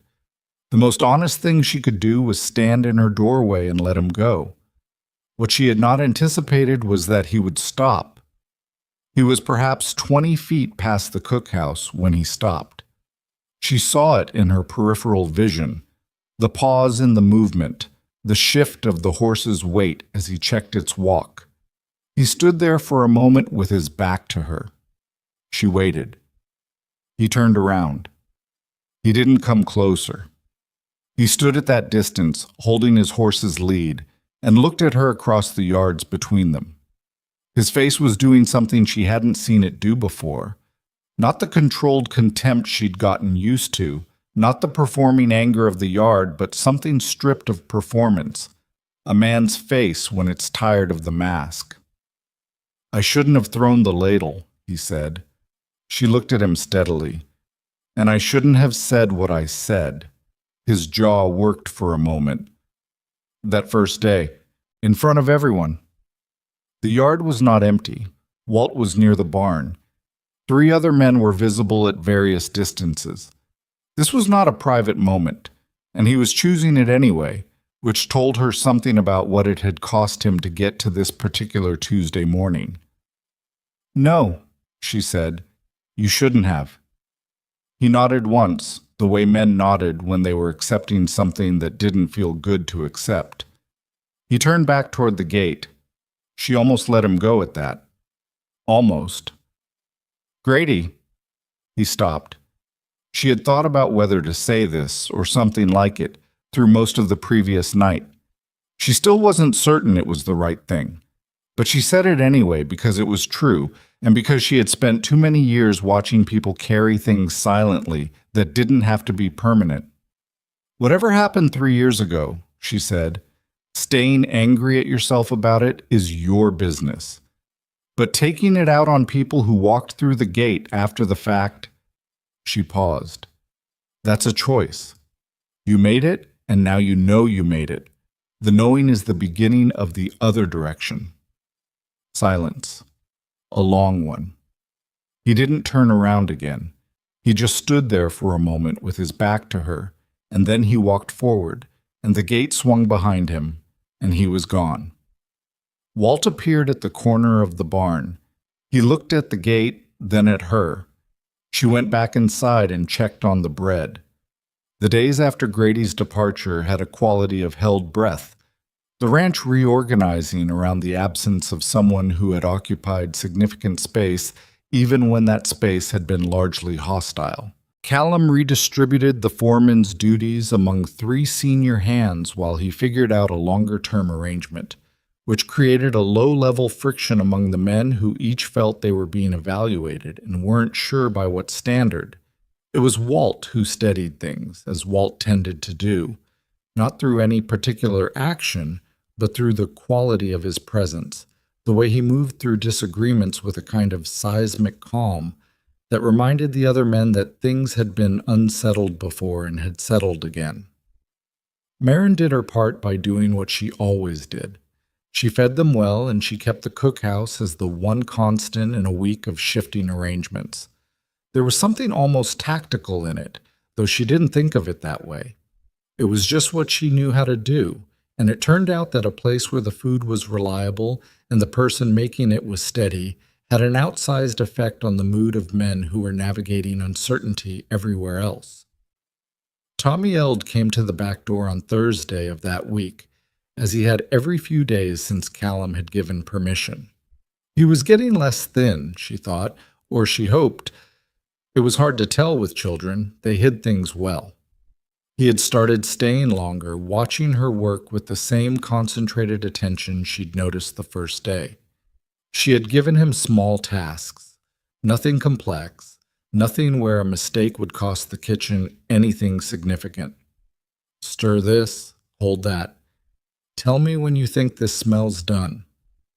He was a careful child, precise in the way that children were when the cost of mistakes in their regular life was high enough that carefulness had become reflex. He rarely spoke first, but when he answered her questions, he answered them fully and without the performed casualness that children use to seem uninterested in things they desperately wanted to know. "My sister burned the cornmeal again," he said one Thursday, while stirring a pot she'd set him at. "Slower," she said, watching his arm speed. "What happened?" "She had to go outside, and when she came back—" He shook his head. "One of the first rules," she said. "You don't leave something on the fire. Not for any reason. If you need to go, you move it off the heat first." "I told her that," he said. "She doesn't listen to me because I'm older, and she thinks I'm—" He stopped. "Bossy?" Marin suggested. He looked at her. "I was going to say that she thinks I'm wrong." "Same thing sometimes." His mouth twitched. It was the closest thing to a smile she'd seen from him, and it came and went fast, like it wasn't sure of its welcome. She showed him that afternoon how to bank a fire safely before leaving it, how to move the coals in a way that reduced the risk without killing the heat, the technique her father had taught her when she was younger than Tommy was now.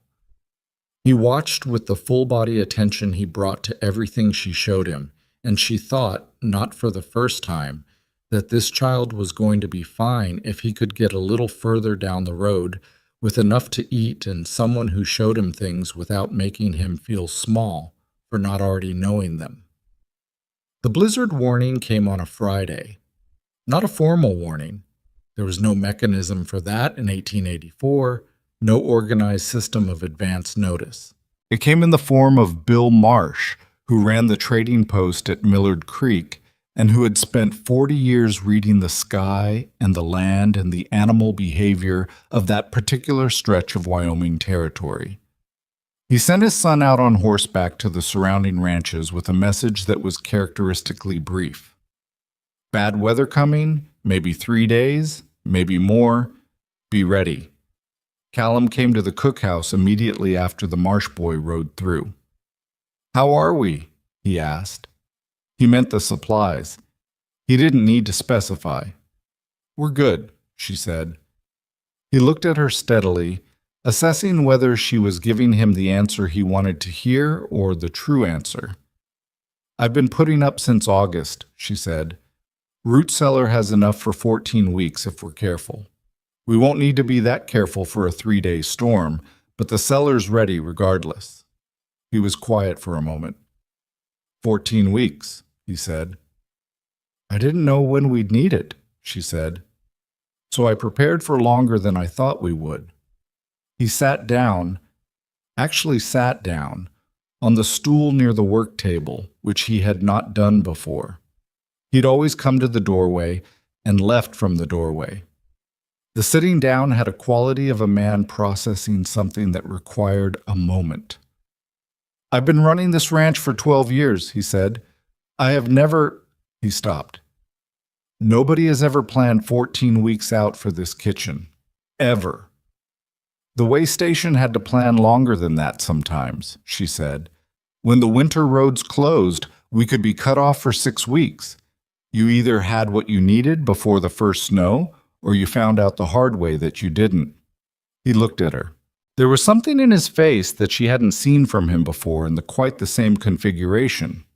Not the provisional trust of the early weeks, not the practical approval of a man satisfied with results, but something more personal than either. "You've been doing this since August," he said, "and you never said anything." "You didn't need to know until you needed to know," she said, "and you would have worried about it, which would have been unproductive." He made a sound that was unmistakably a short laugh, surprised out of him, genuine, and immediately contained, the laugh of a man who didn't do it easily. "You decided I would have worried." "I made an educated assessment," she said. He shook his head slowly. He picked his hat up from the counter and turned it in his hands for a moment. "What do you need for the storm?" "Water stored inside before the pump might freeze. Wood brought in from the back pile and stacked inside the cookhouse, not outside it. And I need Pete for 2 hours this afternoon to help me bring things up from the root cellar and organize them by access order. What I'll need first. What can wait? You'll have him, Callum said. He stood. At the door he paused. She had come to expect the pause, had learned that it was where he said the things he'd been holding while the practical conversation happened. Marin. She looked up. Thank you, he said, for all of this. He gestured vaguely, which she understood to mean not just the cookhouse, not just the food, but the months of work that had accumulated into something neither of them had explicitly named. It's what I'm here for, she said. He looked at her for a moment with an expression she couldn't quite categorize. It's more than that, he said quietly. Then he left.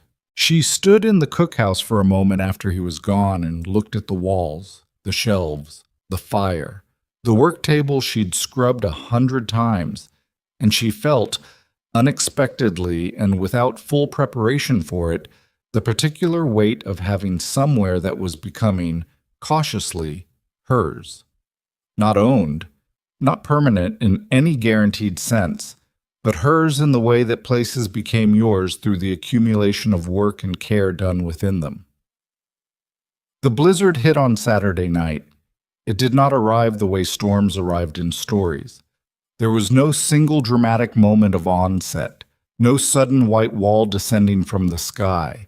It arrived the way real storms did, in stages. The wind first, which had been building all day in the nervous way that animals recognize before people did. Then the temperature drop, sharp and definitive, the kind that reached through walls. Then the snow, which by midnight had become the kind that moved horizontally and reduced visibility to nothing beyond 10 feet. By Sunday morning, Redstone Ranch was sealed in. The first hours of a storm like that had a particular texture. The managed chaos of men and animals being brought inside and secured, the rapid adjustments to routines that assume mobility, the low-level anxiety of a crew realizing that the perimeter of their world had suddenly contracted to the distance between buildings. Callum moved through it with the competence of a man who had weathered Wyoming winters before, making decisions quickly and delegating clearly. And by mid-morning, the animals were secure and the men were inside, and the question became simply, can we wait this out? Marin had the cookhouse fire built up before the storm hit, and had kept it at a higher level than usual through the night, both for warmth and for the practical reason that having the kitchen hot made everything else in the building more manageable. She had stacked enough wood inside to last through what she estimated was the storm's duration, and she had moved her most time-sensitive supplies from the root cellar the previous afternoon when Pete had helped her carry up the organized rows she'd prepared. Now she cooked. Not because cooking was the only thing she could do, but because it was the most useful thing she could do. And in the architecture of a storm that sealed 20 men inside with limited movement and no clear endpoint, useful was what kept the walls from closing in. She made a full breakfast, more substantial than usual, understanding that men who couldn't work needed the psychological weight of a real meal to mark the day as having structure. She made coffee in quantities that kept the pot never quite empty.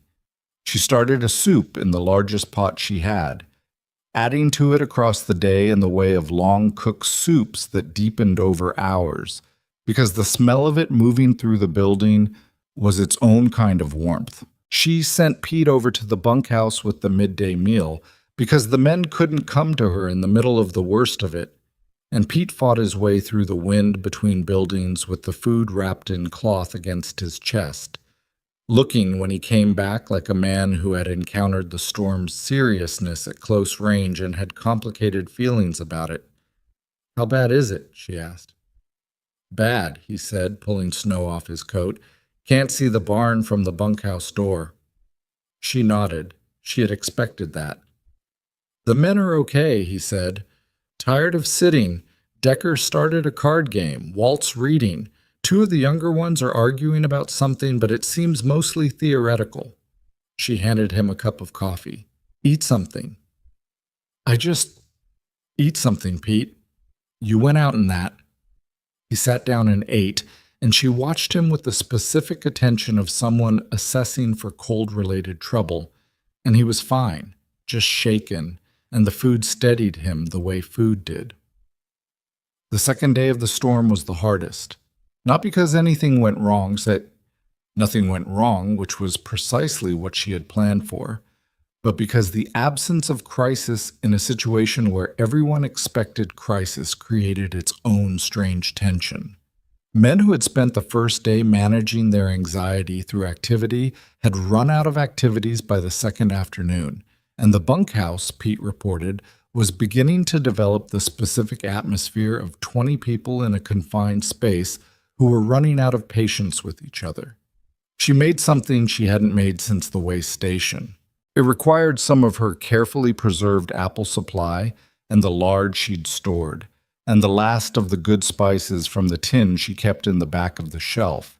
And it took 3 hours and required Pete's help and the application of the Dutch oven technique she had refined over the years to a very specific practice. It was a pie. Not beautiful. The crust was uneven in the way of crusts made without proper pie tins, improvised in what she had available, and the filling was less sweet than she would have liked. But it was a pie, recognizable, unmistakable, the specific promise of a thing that had no purpose except pleasure. She sent Pete to the bunkhouse with it still warm, wrapped in cloth. She heard it, even through the wind, even through the walls. A sound from the bunkhouse that was not argumentation and not the flat silence of men enduring. It was something between surprise and laughter, and it lasted for a moment, and then she heard nothing further, but the quality of nothing was different from what it had been before. Pete came back in 20 minutes with an empty pan. "They want to know if there's more," he said. "Tell them no," she said, "and tell them that means the pie was good. Not that I'm withholding." He grinned, a real, unguarded grin, the kind he'd been producing more of in the past weeks, as if the muscle had been slowly rehabilitated. "I'll tell them the first part," he said. The storm broke on the morning of the third day. Not broke exactly. The snow stopped, but the cold remained, and the world outside was rearranged under several feet of white that would take days to negotiate. But the visibility returned and the wind dropped and the men could move between buildings again, and the particular suffocation of confinement lifted enough for the ranch to begin functioning. Callum went out with the senior hands to check the cattle. The news was not as bad as it could have been. The animals had sheltered as expected, and the losses were minimal, which was a different outcome than 3 neighboring ranches that sent riders over in the days following with requests that became, in some cases, something closer to appeals. The Norris operation, 6 miles north, had not stored enough food.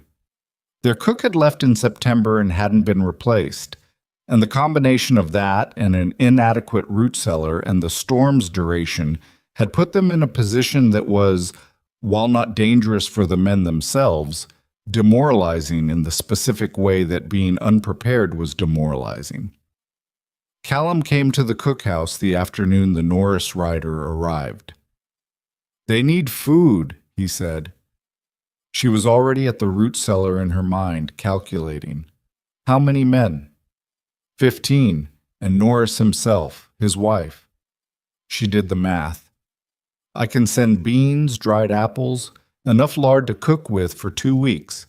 I won't send the cured pork, we need that here. But the beans and apples won't touch us." Callum looked at her. "You're sure?" "I prepared for 14 weeks, she said. "We're 3 days in. Yes, I'm sure." He nodded. "I'll have it loaded." She spent an hour packing what she'd promised into sacks and crates, organizing it so that what the Norris Ranch received was properly labeled and arranged by priority. She included a sheet of paper on which she wrote, in her plain hand, basic instructions for stretching the dried supplies. The rapid soak bean method, the ratio for the lard use, a note about the apple storage. She gave it to the Norris rider with the supplies without comment. He looked at the note, then at her.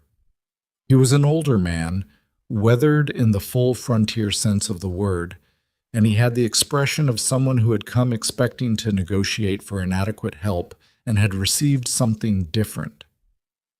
"Thank you, ma'am," he said quietly. "Take care going back," she said. "It's still icy north of the second ridge." He rode out. She watched him go. Behind her, she heard Callum's voice. She hadn't realized he was still there. "You wrote them instructions," he said. "The beans are useless if they don't know how to use them quickly," she said. She turned around. He was standing in the cookhouse doorway, not quite inside, not quite outside, the threshold position he'd occupied in the early weeks and had gradually moved past. He was back in it now, but for a different reason, she thought. Not uncertainty about whether to enter, but something closer to the need to hold the frame for a moment, to look at the full picture. "There are ranches 10 miles in every direction," he said, "that did not make it through this storm as well as we did." She said nothing. "Because of what you did in August," he said. "In September, quietly, without—" He stopped. "I didn't see the full shape of it until now."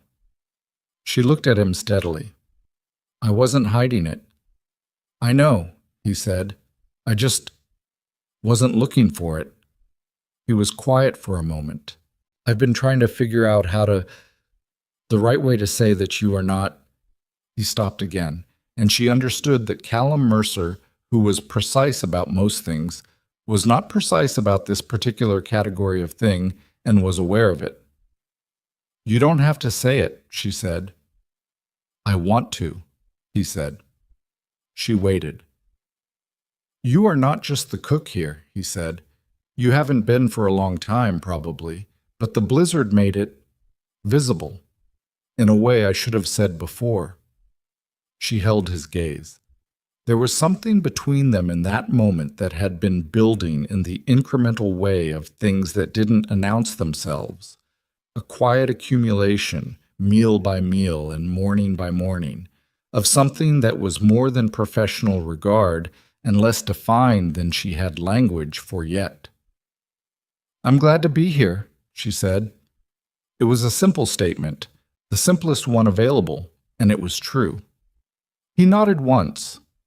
He looked like a man who had more to say and had decided this was not the moment for it, which she respected. "The crew is grateful," he said. "I wanted you to know that, even the ones who don't say it."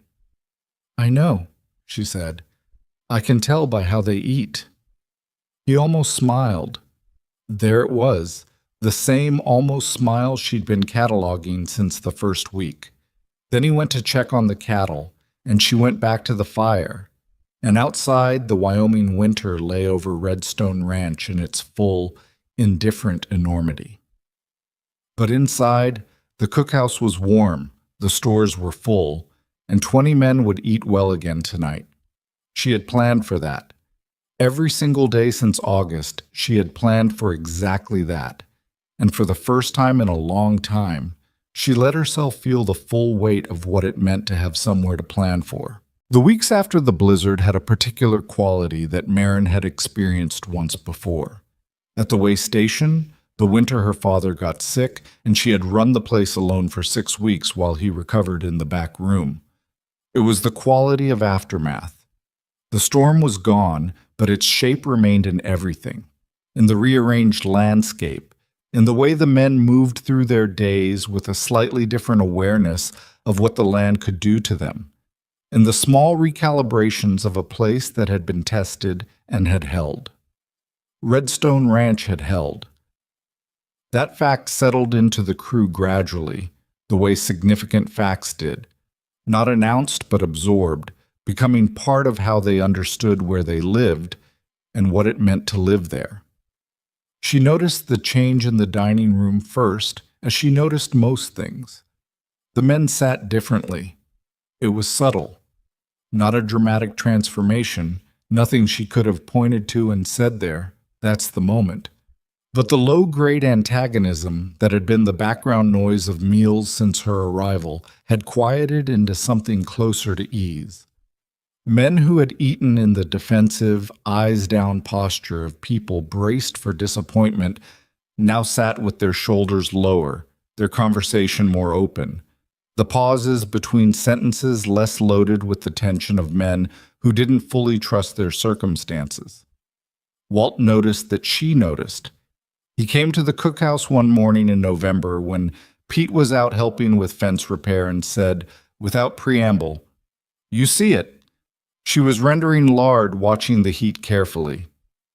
"See what?" "The crew."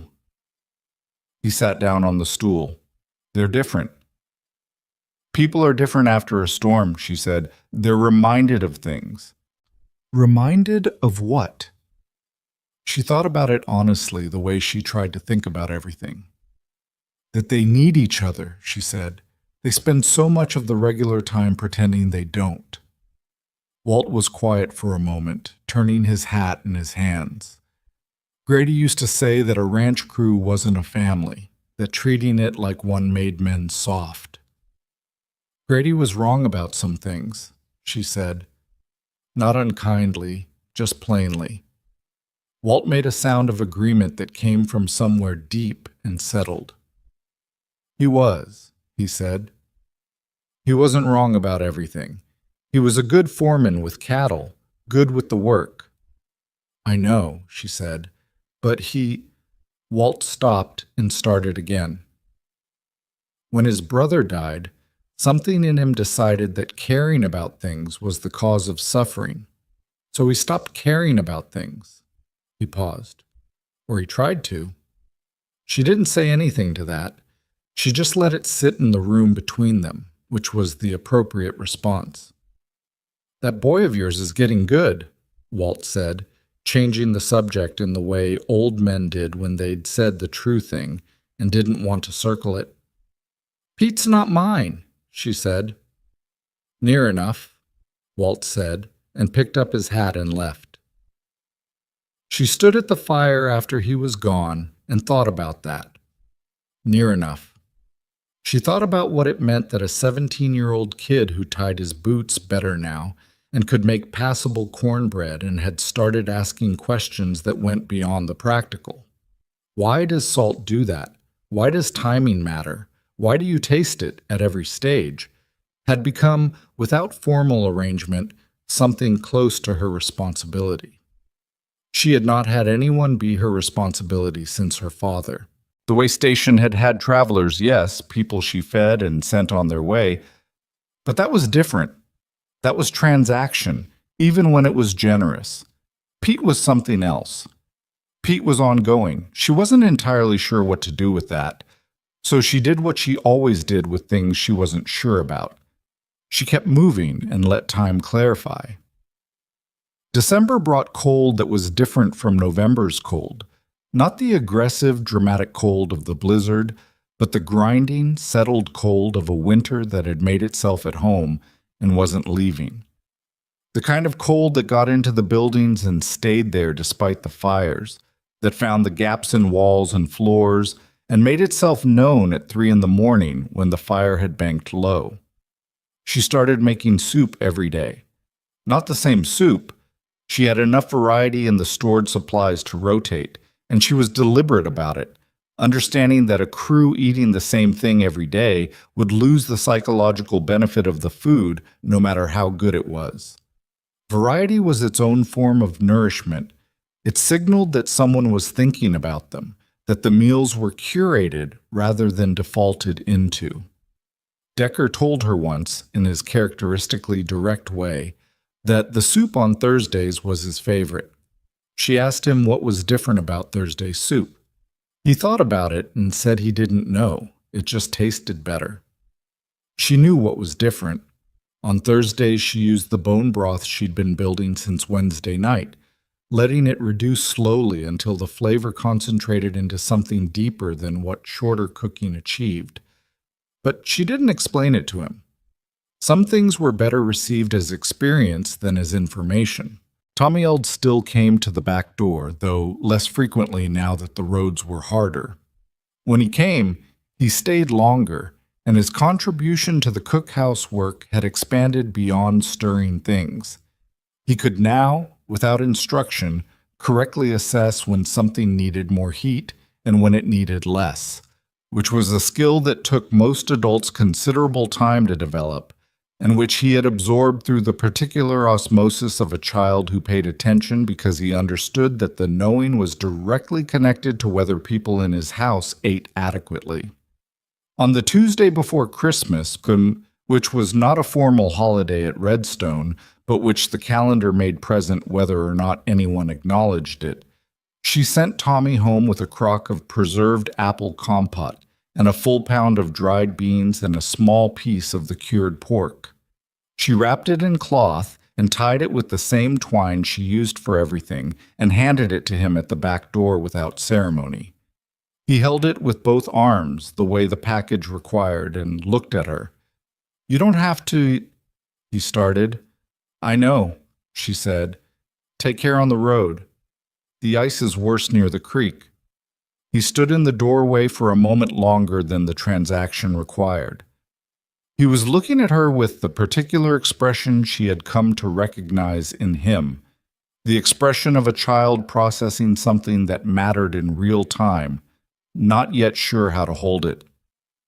"My mother wants to know your name," he said, "to tell you thank you properly." "She knows it," Marin said. "You told her." "She wants to say it herself," he said. "She says that's different." Marin looked at him for a moment. "Tell her next time the road's clear, she can come by. I'll have coffee." His face did the thing it did, the brief, unguarded thing that was almost a smile but moved faster than a smile. He went home with the package. She watched him go until the road bent and she couldn't see him anymore.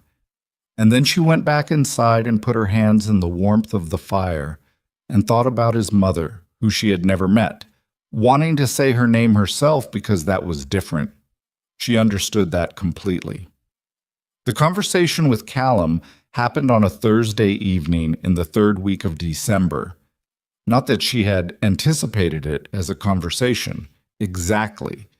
It had begun as the routine end-of-supper exchange that had been their pattern for months now. He returned his plate, they spoke briefly about practical matters. He left. It was a ritual she had come to rely on in the specific way you relied on things that were small but consistent, that marked the shape of a day. But that Thursday he came in and set down his plate and then did not move toward the door. She was washing. She kept washing, but she was aware of him in the way she had become aware of him. Not nervously, not expectantly, but with the attentiveness of someone who had learned to read a person's silences as well as their words. "I want to ask you something," he said. "All right," she said, "and I want to be straightforward about it because I've found that not being straightforward tends to produce worse outcomes than whatever discomfort the straightforwardness causes." She turned slightly and looked at him. He was standing with his hat in his hands again, turning it, which she had catalogued as the physical behavior he defaulted to when he was working through something that mattered. "The ranch," he said. "The kitchen. The position." He paused. "I'd like to make it permanent, not provisional, not a season at a time. Permanent with a proper arrangement, pay, and the storeroom is too small." She waited. She understood there was more. "There's a room in the main house," he said. "The east room off the hall. It's been used for storage for a while. It has 2 windows. It's a proper room." He stopped, started again. I'm not conflating things that are separate things. I mean, a room that's appropriate for someone who is not a temporary laborer passing through, but who is..." He stopped again. She turned fully and looked at him. He met her eyes. "Someone who belongs here," he said. "That's what I'm trying to say." The cookhouse was quiet except for the fire. Outside, the wind moved through the winter night with the low, consistent moan that had become the background of December at Redstone. She had thought about this. Not this conversation specifically. She hadn't let herself anticipate specific conversations because anticipating them meant investing in outcomes she couldn't control. But she had thought about the question underneath it, whether this was a place, whether she was a person who could let a place be a place, after years of motion and loss and the particular freedom of having nothing to protect. Freedom and having nothing were not the same thing. She had known that for a long time. It was a different thing to live from. The room in the main house, she said carefully, that would require the crew to understand what that arrangement meant and doesn't mean. The crew respects you more than they respect most things at this ranch, he said, including me on some days. That's not an answer. No, he said, it's not. He was quiet for a moment. What it means is that you are not the cook who might leave in spring. What it means is that this ranch is different with you here, and I am different with you here, and I would like that to continue, and I would like it to be settled, formally settled. He paused. I'm not articulate about this, I know that, but I'm being honest. She considered him for a long moment. Callum Mercer, who had buried a wife and built a ranch on borrowed money, and who managed 20 men's worth of complexity with a competence that was real and a loneliness that was just as real, visible to anyone who knew how to look for it, who had stood in a yard and stopped the performance long enough to give her a chance, who had defended her quietly and consistently and without making a spectacle of it, who turned his hat in his hands when he was talking about something that mattered. The room would need to be cleaned out, she said. He was still for a moment. Processing, she thought, the fact that she had responded to the practical implication, which was the closest she had to a yes. I'll have Pete do it, he said. Pete will complain about the spiders again. He'll manage, Callum said. Something moved in his face, the near smile, but slower this time, fuller, the way it looked when it wasn't being held back quite so firmly. She dried her hands on the cloth she kept at the basin. I'll want to keep the storeroom for overflow storage, she said. Kitchen storage specifically. The main house room is separate from the kitchen. Of course, he said. And the arrangement between us, she said because she needed to say it plainly, moves at the pace it moves. I don't do things because the situation implies I should. I do them when they're right. I know that about you, he said. I've known that since August. She looked at him. She believed him. That was the thing. She looked at him and she believed him, which was not something she had been able to say about many people in her life. And she was old enough and had been through enough to understand what it was worth. All right, she said. He nodded once. He put his hat on. At the door he paused, and she braced for the pause, for whatever came in it. Marin? He said. Yes. The crew. The difference in this place. He stopped, started again.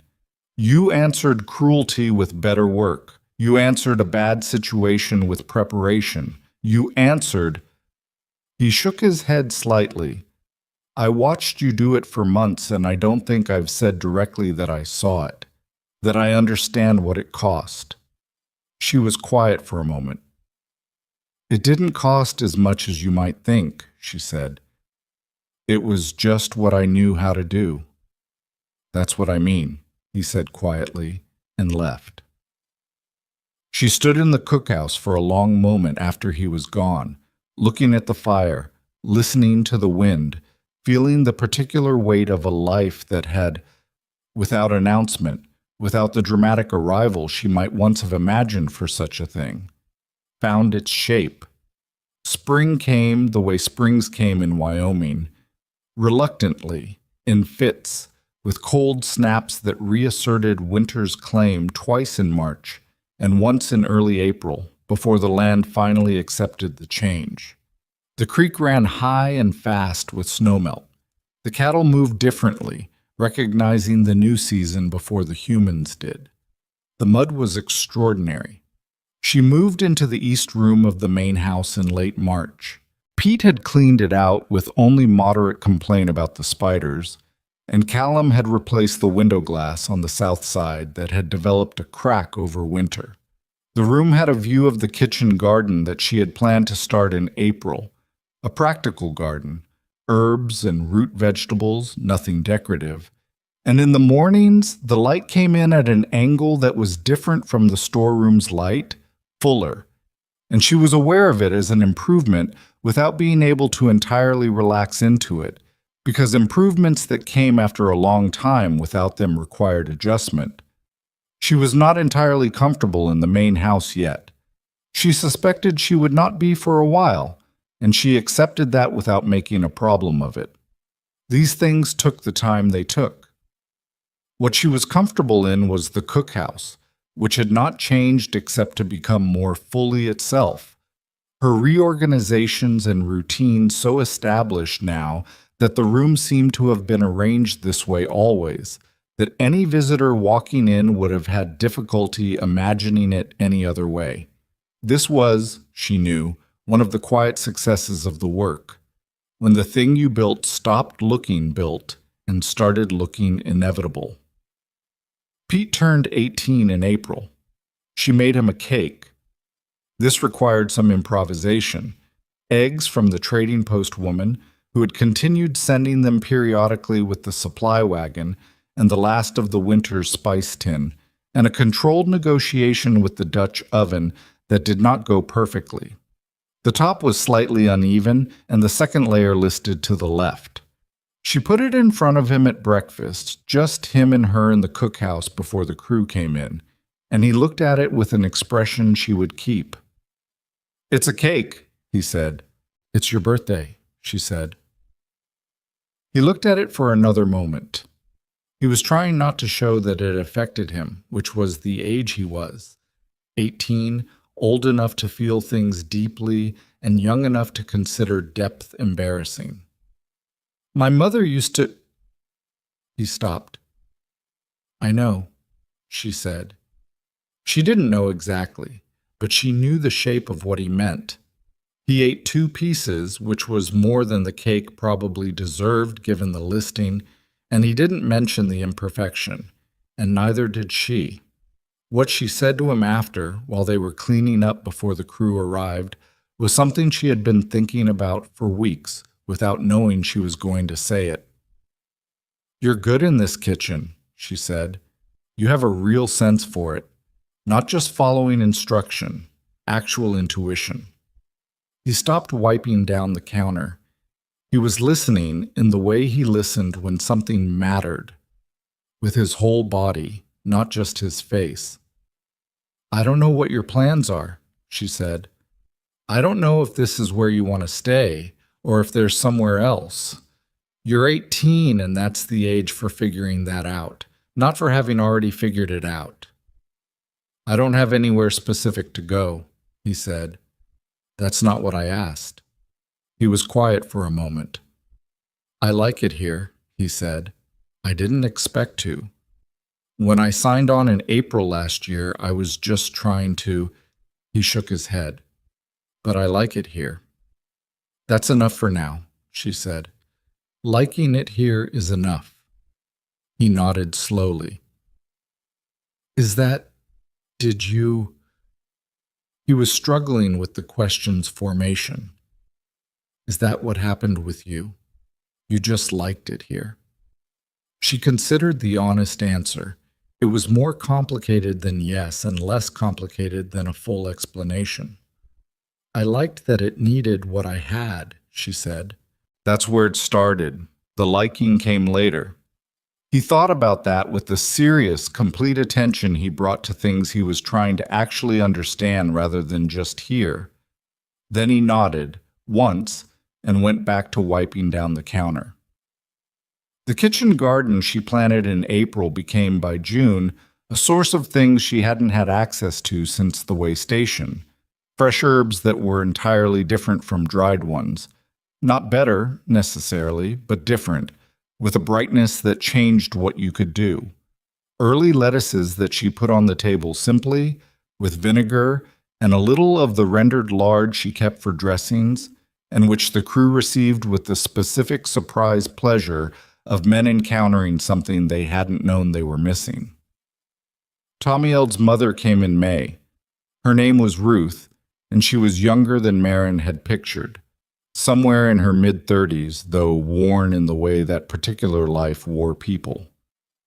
She came alone, on foot, which meant she had walked the 2 miles, which meant this mattered to her enough to walk. She came to the cookhouse door and introduced herself. Marin had been expecting her and had coffee ready and a plate of the biscuits she made on Wednesdays. Ruth sat down across the work table from her and wrapped her hands around the coffee cup and said, "Tommy talks about you every day." "He's a good student," Marin said. "He's a good boy," Ruth said, with the specifically fierce quality of mothers saying true things. "He's always been a good boy. The circumstances." She stopped. "You don't need to explain," Marin said. "I want to," Ruth said. "I want you to know that I know what you've done. The food and the teaching him things. He comes home and he tries things in the kitchen. Last month he made a soup that was—" Her voice changed quality. "It was the best thing I'd eaten in a long time." Marin set down her cup. "He moved the heat down," she said. Ruth looked at her. "That's what made the difference," Marin said. "He learned to move the heat down at the right moment. Most people don't learn that without being told multiple times. He got it on the second telling." Ruth looked at her with an expression that was trying to contain more than expressions usually contained. Gratitude and grief and pride, and the particular exhaustion of a woman who had been holding a difficult situation together with her hands for a long time, and had not recently had someone speak well of something she'd made. "Thank you," Ruth said. Not the brief transactional thank you, the other kind. They sat and drank coffee and talked, not about the difficult things, not about Ruth's husband or the debt or the winter, but about ordinary things, about the garden that was coming in, about what grew well in that particular soil, about the way certain things that were hard to grow somewhere else thrived in this specific climate if you understood what the land wanted to give you rather than insisting on what you wanted to take from it. Ruth left 2 hours later with a bundle of early herbs from the garden and a promise to come back when she could. Marin stood in the doorway of the cookhouse and watched her walk back down the road and thought about the network of small things, the daily plates left on the fence rail, the 3 pieces of knowledge given to a 12-year-old who needed them, the soup that was the best thing a tired woman had eaten in a long time, and how they connected to each other in ways that were invisible until you stood at the right angle. She was not a woman who believed in grand gestures. She had seen enough of them to know they rarely did what they promised. What she believed in was the daily thing, the consistent small choice, the plate set on a fence rail without announcement, the right amount of heat applied at the right moment. That was the thing she had known since she was 19 years old, watching her father at a pot in a snowstorm and not yet believing him. That the work itself was the point, not the recognition of it. That feeding people was not a transaction, but a practice, like any craft that required years of repetition before it became fluent. She had become fluent here. She could feel it in the way the cookhouse ran now, in the automatic knowledge of what was needed without having to think about needing to know it, in the crew's relationship to the kitchen as a place that was dependable in the way the best things in a hard life were dependable, not dramatic, not showy, just there. On a Friday evening in late June, with the long summer light lying flat and golden across the Wyoming land, and the smell of the kitchen garden coming through the open cookhouse window, supper ran late. It ran late because Decker had told a story at the table that made Walt laugh. Actually laugh. A real, unself-conscious laugh that nobody at Redstone Ranch had heard before, that turned out to be surprisingly large for a quiet man. And the laughter had spread the way laughter did when it was genuine, and 3 men who had been about to leave stayed instead, and then 3 more, and the dining room had a quality she had not expected and could not have planned. She stood in the cookhouse doorway and looked at them. 20 men. Some of them changed from the ones she'd first served, some of the same, all of them here, all of them fed. All of them in this specific moment not thinking about the hard season behind them or the hard season ahead, but about Decker's story, whatever it was, and Walt's large, surprised laugh. Pete appeared beside her. He had been cleaning up and had stopped when he heard the laughter. He looked at the room. He looked at her. "You did that," he said. "I made supper," she said. "That's not what I mean." She knew what he meant. She just wasn't going to agree to it out loud because agreeing to it out loud felt like the kind of thing that invited the world to test whether it was true, and she was superstitious enough about good things to keep quiet about them. Callum came to the cookhouse that night later than usual, after the men had gone and the laughter had given way to the ordinary sounds of a ranch settling for the night. He returned his plate. He looked at her. "Good supper," he said. "It was a good night," she said. He stood in the doorway, not the old uncertain threshold position, but his own version of it now, the version that was a habit of affection rather than hesitation, and looked at her with the expression she had catalogued and collected over a year's worth of evenings, the expression that was always slightly more than he said. "You know what I've been thinking about," he said. "Tell me," she said. "That first night," he said. "The crew at the table, the silence when everyone took a bite." He paused. "I knew then. I didn't let myself think it through, but I knew." "Knew what?" she said, though she understood the shape of what he was going to say. "That you weren't going to leave," he said, "and that was—" He stopped. That felt important in a way I couldn't account for immediately. She looked at him for a moment, at this careful, honest man who ran a ranch with competence and carried loneliness with the same competence, and who had stood in a yard and made one right decision against the laughter of his own crew and had not known what it would become. "I wasn't planning to leave," she said. "I didn't have anywhere to go." "I know," he said. "But staying because you have nowhere else and staying because you want to stay.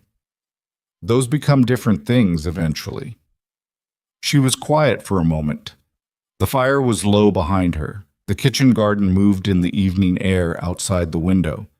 The cookhouse smelled of everything she had made in it over the past year, the accumulated record of 300 and some odd meals, embedded in the walls the way smells embedded in places that had been lived in. "They became different things a while ago," she said. He nodded slowly. The near smile arrived, and this time it went all the way. She turned back to the fire and banked it for the night, and he stood in the doorway for another moment before he said good night and walked toward the main house, and she followed a few minutes later, walking the same path across the yard she had walked every evening for a year. The stars above Wyoming were unreasonable in their abundance, the kind of sky that made you aware of your own smallness without making you feel small, if that distinction made any sense, and she had come to think it did. The land around Redstone was dark and enormous and entirely indifferent to her in the way land was, and she was exactly one person in an enormous country that didn't know her name. But the cookhouse knew it, the crew knew it, the root cellar was full of things she'd put there with her own hands. Pete knew how to move the heat down at the right moment. Tommy Eld had made a soup that was the best thing his mother had eaten in a long time. Walt had laughed a laugh nobody at this ranch had heard before. Decker had stayed at the table for a story. She had walked through a gate 8 months ago with $2.14 in a handkerchief and a worn satchel, and 4 days of walking in her legs, and hunger that had gone past the sharp stage into the dull, patient stage, and a man had thrown a ladle at her feet. She had not thrown it back. She had asked for a chance to cook one meal. She had cooked it with stale flour and old salt pork and dried onions and molasses, and 20 men had gone quiet with the specific quiet of people receiving something they hadn't expected. She had earned that night, and then the next, and then the one after. That was the whole of it, and the whole of it was enough. Not because the world had been fair to her.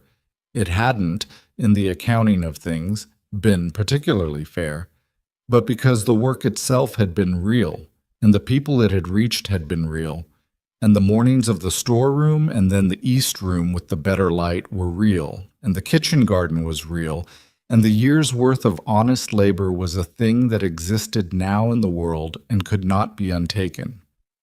She went inside. The fire in the main house was low but present. The east room waited with its 2 windows. In the morning she would be up before anyone else, and the fire in the cookhouse would need to be going by 4:30, and Pete would appear in the doorway with his hat on and his boots already tied, and the day's first meal would need to be built from what the day had available. She was not afraid of that. She had never been afraid of that. She had been afraid of other things, of not being enough, of being forgotten in the way people who moved through too many places got forgotten, of the specific loneliness of competence without belonging, of working hard for years and finding at the end of it that you had built nothing that held your shape when you stepped out of it. She was less afraid of those things now. Not because they had been resolved by some clean story logic that tied everything together, but because the East Room held her shape when she stepped out of it, and the cookhouse held it, and a crew of 20 men sat down to supper and stayed past the end of it because someone had told a story that made Walt laugh. And that was not nothing. That was, in fact, everything. She lay down in the East Room with its 2 windows, and the Wyoming night pressed its full dark weight against the glass, and she was not a woman who had been saved or rescued or redeemed by anyone's grace except her own sustained, daily, imperfect effort. She was just a woman who knew how to cook, who had learned that knowing how to do one thing honestly and doing it every single day in full for the people in front of you, that this was not a small thing, it was the whole thing. She closed her eyes and slept. And in the morning, the fire needed starting, and there were 20 men to feed, and a kitchen garden coming in, and a boy who was getting less thin, and a year of spring and summer and fall and winter in front of her, that she would navigate the same way she had navigated every day since she walked through that gate. One meal at a time. That had always been enough. It had turned out to be more than enough. It had turned out to be a life.